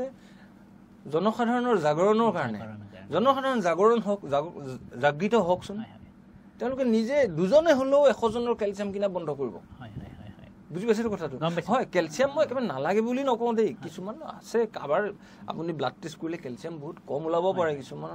অস্টিওপৰোচিছ থাকিব পাৰে অস্টিওপৰোচিছ বোনৰ আপোনাৰ ঘনত্বটো বহুত কমি যাব পাৰে তেওঁলোকৰ বোন পিন হ'ব পাৰে কেলছিয়াম বা মেট্ৰিক্স যোনটো বোনৰ সেইটো কমি যাব পাৰে তেওঁলোকক ডেফিনেটলি অকল এইখিনি ঘৰুৱা ৰেমেডিখিনিৰ বাহিৰেও বেলেগকৈ এক্সট্ৰা কেলছিয়াম ছাপ্লিমেণ্টেশ্যন দিব লগা হ'ব পাৰে ধৰক যাৰ অপাৰেশ্যন হৈ গৈছে সেই নিউপ্লেজ অপাৰেশ্যন বা মেজৰ ফ্ৰেকচাৰ হৈছে কিবা অপাৰেশ্যন হৈছে বয়স হৈছে যোনে কেলছিয়ামখিনি খোৱাৰ লগতে পূৰা সম্পূৰ্ণভাৱে বডিত এবজৰ্পশ্যন পোৱা নাই বডি ইউটিলাইজ কৰিব পাৰে তেনেধৰণৰ বা কিছুমান মহিলাসকলক প্ৰেগনেঞ্চিৰ পিছত প্ৰেগনেঞ্চি চলি থাকোঁতে লেক্টেশ্যনৰ সময়ত বা অলপ যাৰ 8 বয়সীয়া মহিলা তেওঁলোকৰ লাহে লাহে যেতিয়া হৰমনেল ডেফিচিয়েঞ্চি আৰম্ভ হয় তেওঁলোকৰ লগতে কেলছিয়ামৰ ডেফিচিয়েঞ্চি হয় সেইসকল পুৰুষ বা মহিলাৰ কথাটো বেলেগ আদাৰৱাইজ আপুনি যেহেতু প্ৰশ্নটো প্ৰথম কৈছে যে বহুত মানুহে তেওঁলোকৰ কাৰণে নহয় প্ৰিয় দৰ্শক আপোনালোকেতো তেখেতৰ পৰা শুনিলেই যে যধে মধে আপোনালোকে দুৰ্বল লাগিছে বুলি গৈ পেলাই ফাৰ্মাচীৰ পৰা কেলছিয়াম কিনি নাখাব এতিয়া যদি আপোনালোকৰ দেহত সঁচাই কেলছিয়ামৰ পৰিমাণ কম আছে ডক্টৰে চাই পেলাই গম পাইছে বা অপাৰেশ্যন হৈছে বা যিবিলাক মহিলাই গৰ্ভাৱস্থাত আছে বা গৰ্ভাৱস্থা যোৱাৰ পিছত লেক্টেটিং গাখীৰ খুৱাই থকা অৱস্থাত বা যিবিলাক মহিলাৰ ধৰক 40 বছৰ পাৰ হৈ গৈছে তেওঁলোকৰ হৰমনেল ডেফিচিয়েঞ্চিৰ কাৰণে তেওঁলোকৰ তাত বিষ আৰম্ভ হৈ গৈছে তেওঁবিলাকক নিশ্চয় কেলছিয়াম লাগিব কিন্তু ধৰক আজি মোৰ দুৰ্বল লাগিছে মই কেলছিয়াম খাব লাগে ভিটামিন খাব লাগে তেনেকৈ গৈ বজাৰত গৈ পেলাই আপোনালোকে কেলছিয়াম বা ভিটামিন টেবলেট আনি খোৱাটো উচিত নহয় তাৰ ঠাইত আপোনালোকে ভাল খানা খাওক খাদ্য খাওক তেখেতে কোৱাৰ নিচিনা যিবিলাক খাদ্যৰ তালিকা দিলে সেইবিলাক খাওক সেইবিলাক খালে নিশ্চয় আপোনালোকে 4 বা 5টা টেবলেট কেলছিয়াম টেবলেট খোৱাৰ সমান আপোনালোকে কেলছিয়াম পাব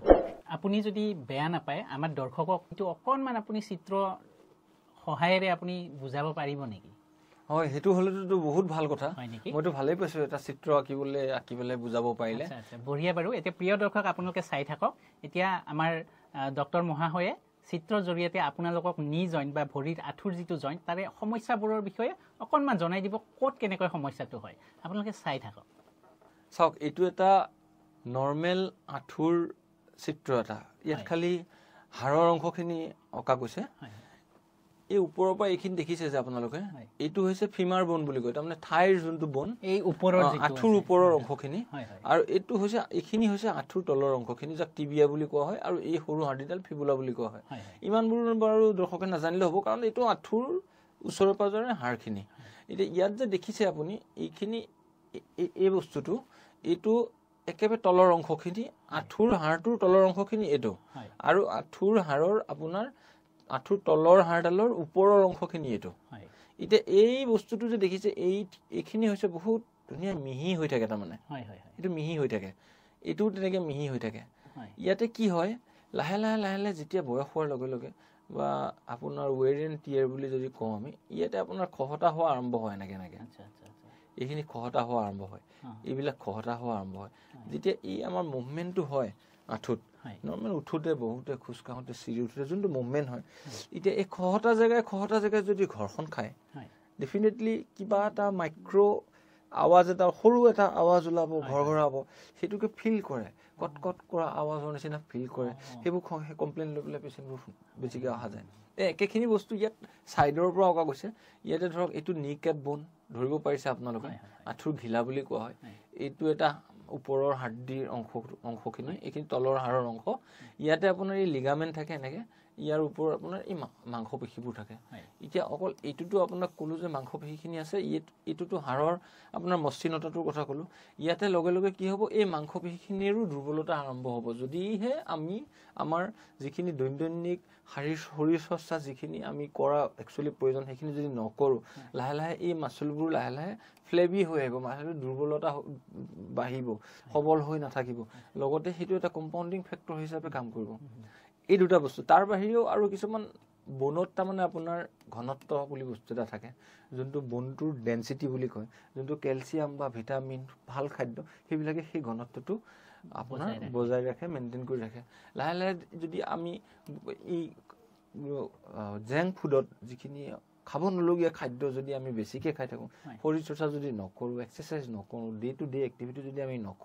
নকৰিলে লাহে লাহে কি হয় বা চিডেণ্টেৰী লাইফষ্টাইল ধৰক বহি অফিচত কাম কৰে আৰু গধূলি আহি পেলাই আপোনাৰ খাই বৈ পেলাই শুই যায় আকৌ পিছদিনাখন অফিচলৈ যায় ইয়াৰ লগতে কিছুমান চিগাৰেট স্মকিং বা এলকহল এবিউজ এইবোৰো থাকে এইবোৰ আপোনাৰ কম্পাউণ্ডিং ফেক্টৰ তেনেকুৱাত কি হয় এই হাড়ৰ আপোনাৰ ঘনত্বটো কমাই দিয়ে যাক আমি অষ্টিঅ'প'ৰচিছ বুলি কওঁ এই অষ্টিঅ'প'ৰচিছ হোৱাৰ লগে সেইটো এটা আপোনাৰ পেইনৰ কাৰণ সেইটো কাৰণেও বিষ হ'ব গতিকে ইয়াত অকল মসৃণতাটো নাইকিয়া হৈছে কাৰণে বিষ নহয় লগতে আপোনাৰ কেলছিয়ামো কমিব পাৰে ঘনত্বও কমিব পাৰে মাংসপেশীখিনিও দুৰ্বল হ'ব পাৰে এইবিলাক মাল্টিপল ফেক্টৰ গৈ পেলাই লাষ্টত গৈ আপোনাৰ শেষত আঁঠুৰ বিষটো আৰম্ভ হয় আৰু এইবোৰ এনেকুৱা নহয় যে আপোনাৰ ৰিকভাৰেবল নহয় বুলি আপুনি ক'ব নোৱাৰে ৰিভাৰ্চিবল নহয় বুলি ক'ব নোৱাৰে এইবিলাক আপুনি ঠিক কৰিব পাৰে আপুনি কৰকচোন ভালকৈ এক্সাৰচাইজ এই মাচলটো কিয় ষ্ট্ৰং নহ'ব আগৰ অৱস্থালৈ নহ'লেও আপুনি বহুতখিনি ঘূৰাই আনিব পাৰিব ভাল খাদ্য খাওক ডে টু ডে এক্টিভিটি কৰক লাহে লাহে আপোনাৰ এই অষ্টিঅ'প'ৰচিছটো নাইকিয়া হ'ব আপুনি এই মসৃণতাটো লাহে লাহে ইয়াত গ্ৰীজ শুকাইছে যোনটো লাহে লাহে মসৃণতাটো নষ্ট হৈছে সেইটো ঠিক কৰিবলৈও আপুনি বহুত ধৰণৰ মেডিচিন আছে আপুনি কেয়াৰ লওক নিজৰ কিছুমান বস্তু মানি চলক কিছুমান যিবিলাক আপুনি কৰিব নালাগে নকৰিব ডেফিনেটলি আপোনাৰ হাতত উত্তৰ আছে ইয়াৰ সকলো বস্তু নিজৰ ওপৰতে আছে খালি আমি নিজে কনচিয়াছ হ'ব লাগিব আমি নিজে গম পাব লাগিব প্ৰিভেণ্ট কৰিব লাগিব ৰোধ কৰিব লাগিব আৰু যদি হৈ গৈছে খুব সোনকালে আমি ট্ৰিটমেণ্ট পৰামৰ্শ আৰম্ভ কৰিব লাগিব মই ক'বলগীয়া এইখিনিয়ে বহুত ধুনীয়া লাগিল প্ৰিয় দৰ্শক আপোনালোকে চাগে নিশ্চয় ভাল পাইছে এই প্ৰিয় দৰ্শক আপোনালোকে আমাৰ ডক্টৰ ছাৰৰ পৰা যিখিনি ধৰক পিকচাৰৰ জৰিয়তে চিত্ৰৰ জৰিয়তে যিখিনি তেখেতে বুজাই দিলে তাৰ পৰা আপোনালোকে নিশ্চয় গম পালে যে কি কাৰণত আমাৰ এই আঁঠুৰ বিষ হ'ব পাৰে আৰু তেখেতে ৰিমেডিৰ কথা আমাক যথেষ্ট উপায় আমাক জনাইছে গতিকে আপোনালোকে মনত ৰাখিব এইখিনি আৰু আপোনাৰ জীৱনটো সুন্দৰ কৰাৰ কাৰণে আঁঠুৰ বিষ নোহোৱাকৈ জীৱন সুন্দৰ কৰাৰ কাৰণে আপুনি কাৰ্যবিলাক কৰি যাওক বৰা ডাঙৰীয়া আপোনাৰ পৰাতো আমি যথেষ্টখিনি কথা গম পালোঁ আঁঠুৰ বিষ সম্পৰ্কে অষ্টিঅ'আৰ্থ্ৰাইটিছ সম্পৰ্কে দৰ্শকো চাগে উপকৃত হৈছে আপোনাৰ পৰা ইমান মনোগ্ৰাহীকৈ আপুনি যিটো চিত্ৰৰ দ্বাৰা হওক বা আপুনি যিটো বুজাই দিলে ধুনীয়াকৈ যে কি কৰিব লাগে কৰিব নালাগে এতিয়া আপুনি কেইটামান মূল কথা যিখিনি আমি ধৰক সঁচাই এই গোটেইটো চোৱাৰ পিছত ইয়াৰে ভিতৰৰ যিখিনি মূল কথা 2-4টা লাইনৰ ভিতৰত সংক্ষেপে আপুনি কওকচোন যিখিনি দৰ্শকে মনত ৰাখি সেই দিশত আগবাঢ়িব বা কাম কৰি যাব হয় যিহেতু ইমান দেৰি আমি যিখিনি নিজৰ মাজত আমাৰ ডিছকাশ্যন কৰিলোঁ এইটো এটা ডে টু ডে প্ৰব্লেম সচৰাচৰ দেখা পোৱাই যায় অধিকাংশ 8 বয়সীয়া বা বাৰ্ধক্যজনিত বাৰ্ধক্যৰ এই ৰোগী বুলি নকওঁ মানুহসকলে আহে আমাৰ ওচৰত আমি যিহেতু এই অনুষ্ঠানটোৰ জৰিয়তে আমি খুব সংক্ষেপে 4-5টামান পইণ্টত আমি যাতে যোনটো কমি টেক হোম মেছেজ বুলি যাতে মেছেজ এটা আমি দিব বিচাৰিছোঁ মাননীয় দৰ্শকবৃন্দলৈ যিহেতু এই বেমাৰ ঠিক নহয় এই লক্ষণটো আমি কেনেকৈ প্ৰিভেণ্ট কৰি নোহোৱাকৈ ৰাখিব পাৰি প্ৰথমতে দৰ্শকসকল আপোনালোকে মনত ৰাখিব নাম্বাৰ 1 বস্তুটো হৈছে exercise and physical activity physical যেনেকৈ আপোনালোকে ৰাতিপুৱা শুই চাহ নাখালে নহয় দুপৰীয়া ভাত নাখালে নহয় ডিনাৰ নকৰিলে নহয় তেনেকৈ আপোনালোকে এইটো এটা লিষ্টত বনাই লওক যে আমাৰ এক্সাৰচাইজ কৰিলে নহয় exercise in the form of just normal ৱাকিং brisk ৱাকিং অলপ লাহে লাহে খোজ কঢ়া জোৰেৰে খোজ কঢ়া বা আপোনালোকে কোনোবাই জিম কৰি ভাল পায় কোনোবাই দৌৰি ভাল পায় যিকোনো exercise at least 30 minutes a day for a minimum 5 days a week তাৰমানে 150 মিনিট সপ্তাহত যাতে আপোনালোকে at a time non stop exercise কৰে নাম্বাৰ 1 ছেকেণ্ডটো হৈছে হেল্ডি ফুডৰ ভিতৰত যোনটো homemade food less oil good quality of oil mainly half cooked বা বইল ফুড আৰু লগতে এভইডেঞ্চ অফ জাংক ফুড বা বাহিৰৰ আপোনালোকে যাতে নাখায় কেঁচা শাক চব্জি ড্ৰাই ফ্ৰুটছ ফল মূল ঘৰৰ শাক পাচলি এইবিলাকৰ ওপৰত বেছি গুৰুত্ব দিব দুটা থাৰ্ডটো হৈছে এভইড চিডেণ্টেৰী লাইফষ্টাইল হয় মই মানুহ যে হয়তো 2-এজন দৰ্শকে ভাবিছে কথাটো যে মোৰতো বহি থকাই জব মইতো চকীতে বহি কাম কৰিব লাগিব গোটেই দিনটো মই কি কৰিম চাওক সময় নাই বুলি কোৱা মানুহ বহুত ওলাব তাৰ মাজতে আপুনি আধা ঘণ্টা হ'লেও সময় নিজৰ কাৰণে স্বাৰ্থপৰ হৈ পেলাই সময় উলিয়াব লাগিবই সেই সময়টো আপুনি নিজৰ ল'ৰা ছোৱালী মাক দেউতা নিজৰ ফেমিলি সব পাহৰি যাবলৈ বাধ্যত পৰি পাহৰিব পাৰিব লাগিবই কমচে কম আধা ঘণ্টা আপুনি নিজৰ কাৰণে যিমান দুখত নাথাকে যিমান সমস্যাত নাথাকে আধা ঘণ্টা আপুনি উলিয়াই এক্সাৰচাইজ কৰক চাব এক্সাৰচাইজ কৰাৰ পিছত আহি আপোনাৰ মনটোৱে ভাল লাগিব এই বস্তুটো চিডেণ্টেৰী লাইফষ্টাইল যোনটো বহি থকা অভ্যাসটো এৰিব তাৰ মাজতে পাৰিলে অলপ এক্সাৰচাইজ কৰিব আৰু তাৰ বাহিৰেও আৰু মোৰ ক'বলগীয়া এটাই কথা আছে যদি তাৰ পিছতো কোনোবাই যদি ভুগিছে কোনোবাই যদি প্ৰব্লেম হৈছে মোৰ এটাই অনুৰোধ দৰ্শকলৈ যাতে খুব সোনকালে আহি যাতে চিকিৎসকৰ পৰামৰ্শ লওক মই বুলি নহয় যিকোনো অৰ্থপেডিক্সৰ অস্থি শল্য চিকিৎসকৰ পৰামৰ্শ ল'লে হ'ব যাতে সোনকালে ধন্যবাদ ধ্ৰুৱনাৰায়ণ ডাঙৰীয়া এতিয়া আমাৰ প্ৰথম পৰ্যায়টো শেষ হ'ল এতিয়া আমি দুটামান টেকনিক ফায়াৰ কুৱেশ্যন সুধিম এটা কথা কওকচোন আপুনি কেতিয়াবা বাৰু নমতা বিয়া খাই পাইছেনে বিয়াত মাতা নাই ইনভাইট কৰা নাই কিন্তু আপোনাৰ ভোক লাগি আছিল কিবা আছিল বিয়াত সোমাই গৈ খাই দিছে তেনেকুৱা কৰি পাইছেনে ক'বলৈ লাজ লাগিলেও কৈ দিওঁ সঁচা কথাটো কওক নমতা বিয়া খোৱাটো আমাৰ নিচিনা আগতে আমি যেনেকৈ হোষ্টেলত আছিলোঁ আমিতো বিয়া বিচাৰি ফুৰিছিলোঁ কোনোবা লগৰ এলেকাৰ বেলেগ কাৰোবাৰ যদি লগৰ ল'ৰা যদি এইটো বিয়া আছে নেকি মই মাতিছোঁ যদি আমাকো লৈ ব'ল আমি খাবলৈ পালে বিৰাট ভাল পাইছিলোঁ এই হোষ্টেলত পঢ়ি থাকোঁতে আৰু মানে নমতা গিয়া আপুনি খাই পাইছোঁ এতিয়া খোৱা নাই আৰু এতিয়া নাই আপুনিতো এজন অৰ্থপেডিক ডক্টৰ হয় চাৰ্জন হয় আপুনি প্লাষ্টাৰ কৰে হাড়দি প্লাষ্টাৰ কৰে ভৰিৰ অপাৰেশ্যন বা যিবিলাক হাড় ভঙা এইবিলাকৰ আপুনি অস্ত্ৰোপচাৰ কৰে বা প্লাষ্টাৰো কৰি দিয়ে ভঙা চিঙা হ'লে আপুনি বাৰু কেতিয়াবা কাৰোবাক নিজেই মাৰি সেই মানুহজনৰ এয়া কৰি পাইছে নেকি প্লাষ্টাৰ কৰি পাইছে নেকি এইটো এটা বৰ নক'বলগীয়া প্ৰশ্ন নুসুধিবলগীয়া প্ৰশ্ন নক'বলগীয়া উত্তৰ হয় মই এবাৰ এজন পেচেণ্টক মানে মই নিজে এক্সিডেণ্ট কৰা গাড়ীৰে খুন্দিছে ভৰিও ভাঙিছিলে ভঙাৰ পিছত মই নিজে গাড়ীত উঠাই হস্পিটেললৈ আনি মই নিজে প্লাষ্টাৰ লগাই তাৰপিছত নিজে ট্ৰিটমেণ্ট কৰি ঠিক কৰিছোঁ তাৰমানে আপোনাৰ গাড়ীৰ সন্মুখত পৰোঁতে তেখেতক ভাঙিছিলে ভাঙাৰ পিছত আপুনি নিজে উঠাই আনি নিজে গাড়ীত উঠাই হস্পিটেললৈ আনি প্লাষ্টাৰ কৰি এডমিট কৰাই পিছত মই প্লাষ্টাৰ কাটিছোঁ জোৰাও লাগিছে এতিয়া বেলেগ এটা ধৰক আপোনাক যদি এটা অপশ্যন দিয়া নাই যে ধৰক মাধুৰী দীক্ষিত বা কেট উইনছলেট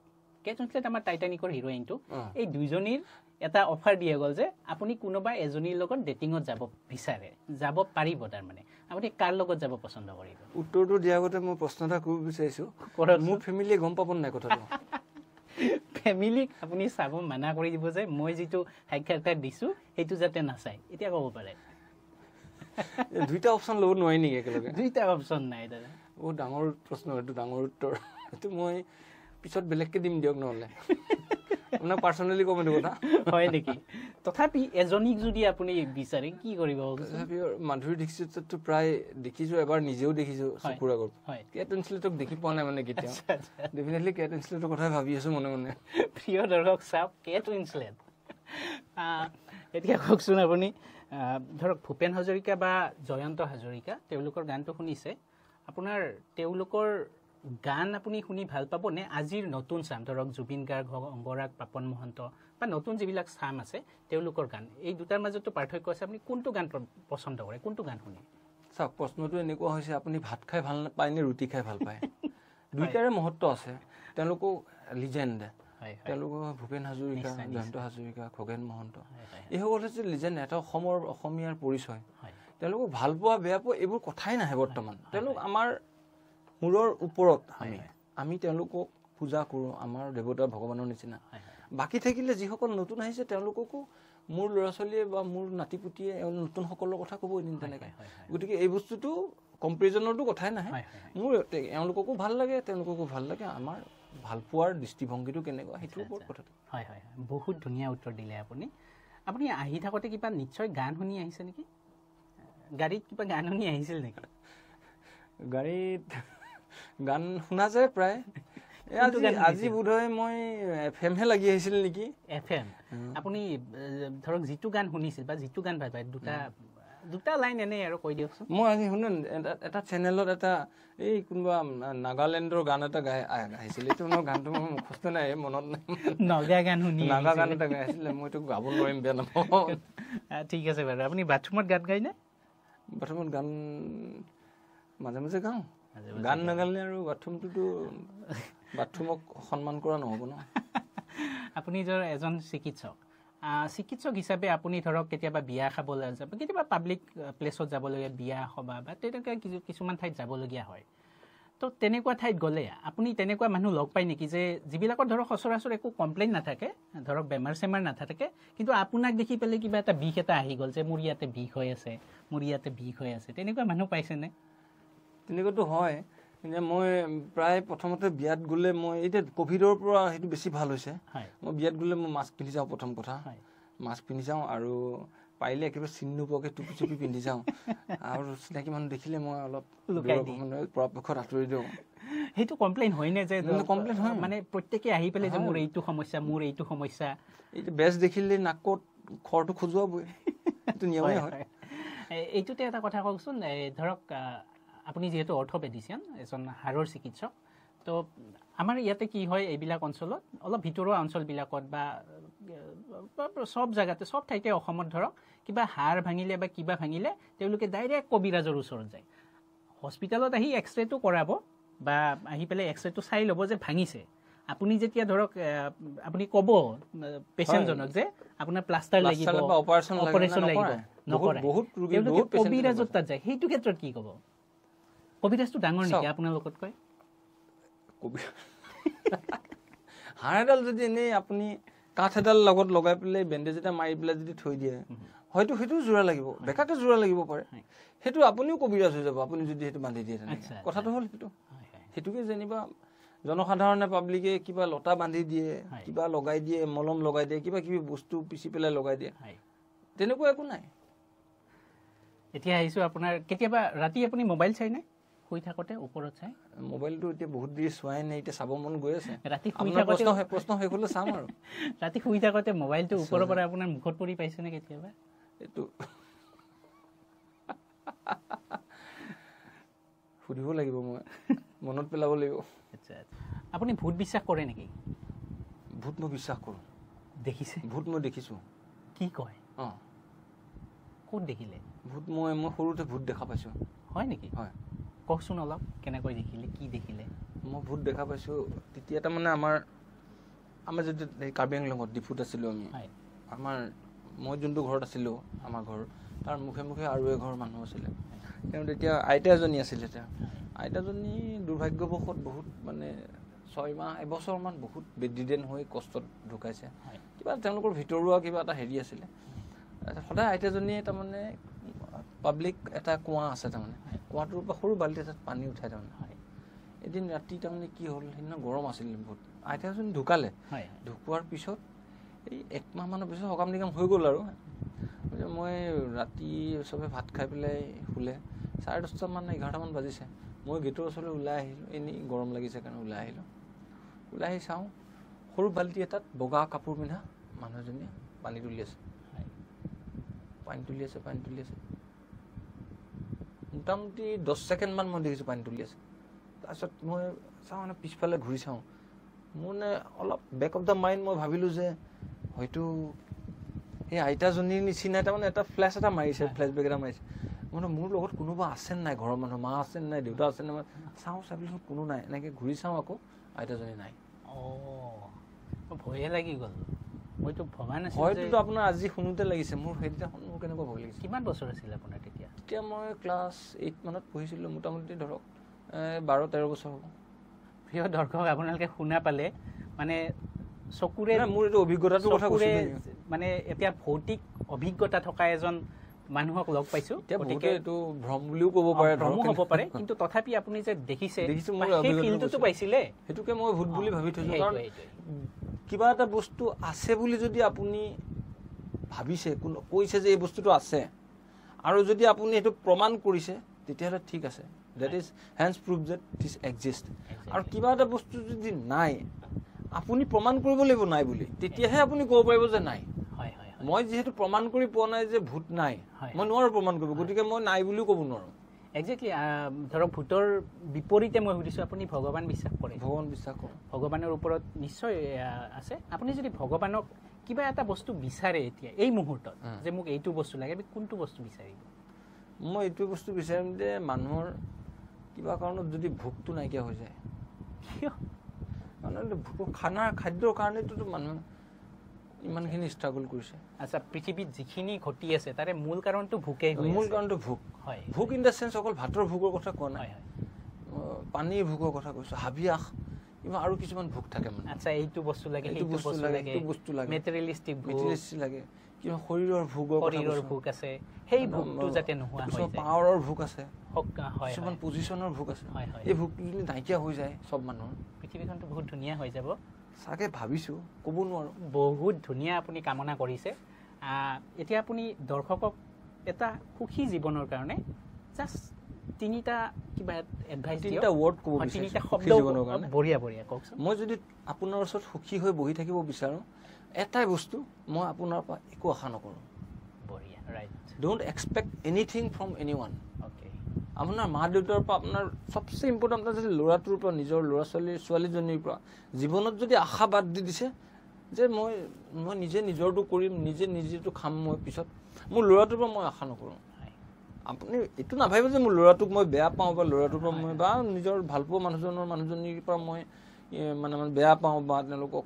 হেৰি কৰোঁ এইটো নহয় ভালপোৱাটো বেলেগ বস্তু আৰু আশা নকৰাটো বেলেগ আপুনি আশা কৰিবলৈ এৰি দিয়কচোন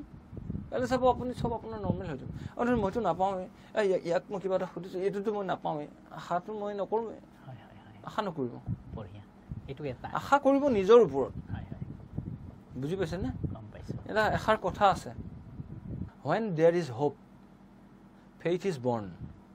when there is faith love is a possibility when there is love miracle can happen আপুনি আশা কৰক বেলেগৰ কাৰণে নহয় আপুনি নিজৰ ওপৰত আশা ৰাখক বুজি পাইছেনে সেইটো হৈছে হোপ তাৰপিছত আপোনাৰ তেতিয়াহে আপোনাৰ বিশ্বাসটো আহিব নিজৰ ওপৰত ফেইথ ইজ বৰ্ণ বিশ্বাস হোৱাৰ লগে লগে আপুনি ভাল পাবলৈ শিকিব মই লাভ মানে সেই প্ৰেমৰ লাভৰ কথা কোৱা নাই লাভ মানে আপোনাৰ কামৰ প্ৰতি কামটো কৰি ভাল লাগিব যেতিয়া বিশ্বাস আহিব সেই কামটো কৰি পেলাই আপোনাৰ ভাল পাব সেইটো হৈছে প্ৰেম কামটোৰ প্ৰতি দেন মিৰাকল কেন হেপেন তেতিয়াহে আপুনি নাম্বাৰ 1ত লিষ্টত পজিশ্যনত আহিবলৈ পাৰিব সুখী হ'ব পাৰিব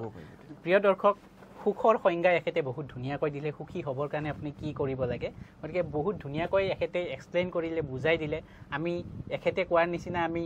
চিকিৎসাৰ ক্ষেত্ৰতে হওক বা তেখেতৰ যিটো আমাৰ জীৱন ধাৰণৰ প্ৰক্ৰিয়াৰ কাৰণে যিটো আমাক বাৰ্তা দিলে সেই বাৰ্তাৰে আমি চলিবৰ কাৰণে চেষ্টা কৰিলে চাগে উপকৃত হ'ম গতিকে আপোনালোকে চেষ্টা কৰি চাবচোন এতিয়া আমাৰ ধৰক প্ৰথম পৰ্যায়টো আমাৰ দ্বিতীয় পৰ্যায়ো শেষ হ'ল এতিয়া দৰ্শকসকল নেক্সট আমাৰ যিটো এপিসোড থাকিব একেটাৰ লগত তাত এটা বহুত গুৰুত্বপূৰ্ণ আমি টপিক এটা কভাৰ কৰিম য'ত ধৰক সৰু ল'ৰা ছোৱালী যিবিলাকৰ লগত ধৰক মানসিক বা শাৰীৰিকভাৱে উৎপীড়ন হৈ থাকে এবিউজ হৈ থাকে সেই ল'ৰা ছোৱালীয়ে ক'ব নোৱাৰে আমাক যে কেনেকৈ এইটো হৈছে তেওঁলোকৰ লগত কি হৈ আছে মাক দেউতাকে গম পাই যে তেওঁলোকৰ লগত কিবা এটা নিশ্চয় ঘটি আছে তেওঁলোকে আমাৰ চিকিৎসকৰ ওচৰলৈ লৈ আহে যে ইয়াত বিষ হৈ আছে তাত বিষ হৈ আছে তেওঁলোকৰ মাজত ভয় শংকা এইবিলাক থাকে গতিকে তেওঁলোকৰ লগত যে উৎপীড়ন হৈছে সেইটো বস্তু কেনেকৈ উলিয়াব পাৰি সেইটো আমি কেনেকৈ তেওঁলোকৰ মনত সাহস যোগাই আমি আগবঢ়াই লৈ আহিব পাৰিম তেওঁলোকৰ জীৱনটো ভাল কৰিব পাৰিম সেই বিষয়ে আমি অহা এটা খণ্ডত আমাৰ ছাৰে এইটো আলোচনা কৰিব গতিকে আপোনালোকে চাই থাকিব গতিকে সেইটো চাবৰ কাৰণে আপোনালোকে এতিয়াই সাবস্ক্ৰাইব বাটনটো দবাই আপোনাৰ নটিফিকেশন অলটো অন কৰি ল'ব যাতে সেইটো ভিডিঅ' অহাৰ লগে লগে আপোনালোকে চাই পেলে উপকৃত হ'ব পাৰে এতিয়া আমি তৃতীয় পৰ্যায়লৈ আহিম আমি এখন ফুলাম গামোচা আৰু মানপত্ৰৰে আপোনাক সম্বৰ্ধনা জনাম প্ৰিয় দৰ্শক আমি যথেষ্ট মনোগ্ৰাহী এটা অনুষ্ঠানৰ সাক্ষী হৈ ৰলো এতিয়া আমাৰ মাননীয় অতিথি ডাক্তৰ ধ্ৰুৱ নাৰায়ণ বৰাদেৱক এখন ফুলাম গামোচাৰে সম্বৰ্ধনা জনাবৰ বাবে আমাৰ মিষ্টাৰ সমীপেশ ৰায়ক আহিবৰ কাৰণে অনুৰোধ জনালো সমীপেশ ৰায় এখেতে এখন ফুলাম গামোচাৰে সম্বৰ্ধনা জনাইছে এতিয়া এখন মানপত্ৰৰে আমাৰ অতিথিক সম্বৰ্ধনা জনোৱা হ'ব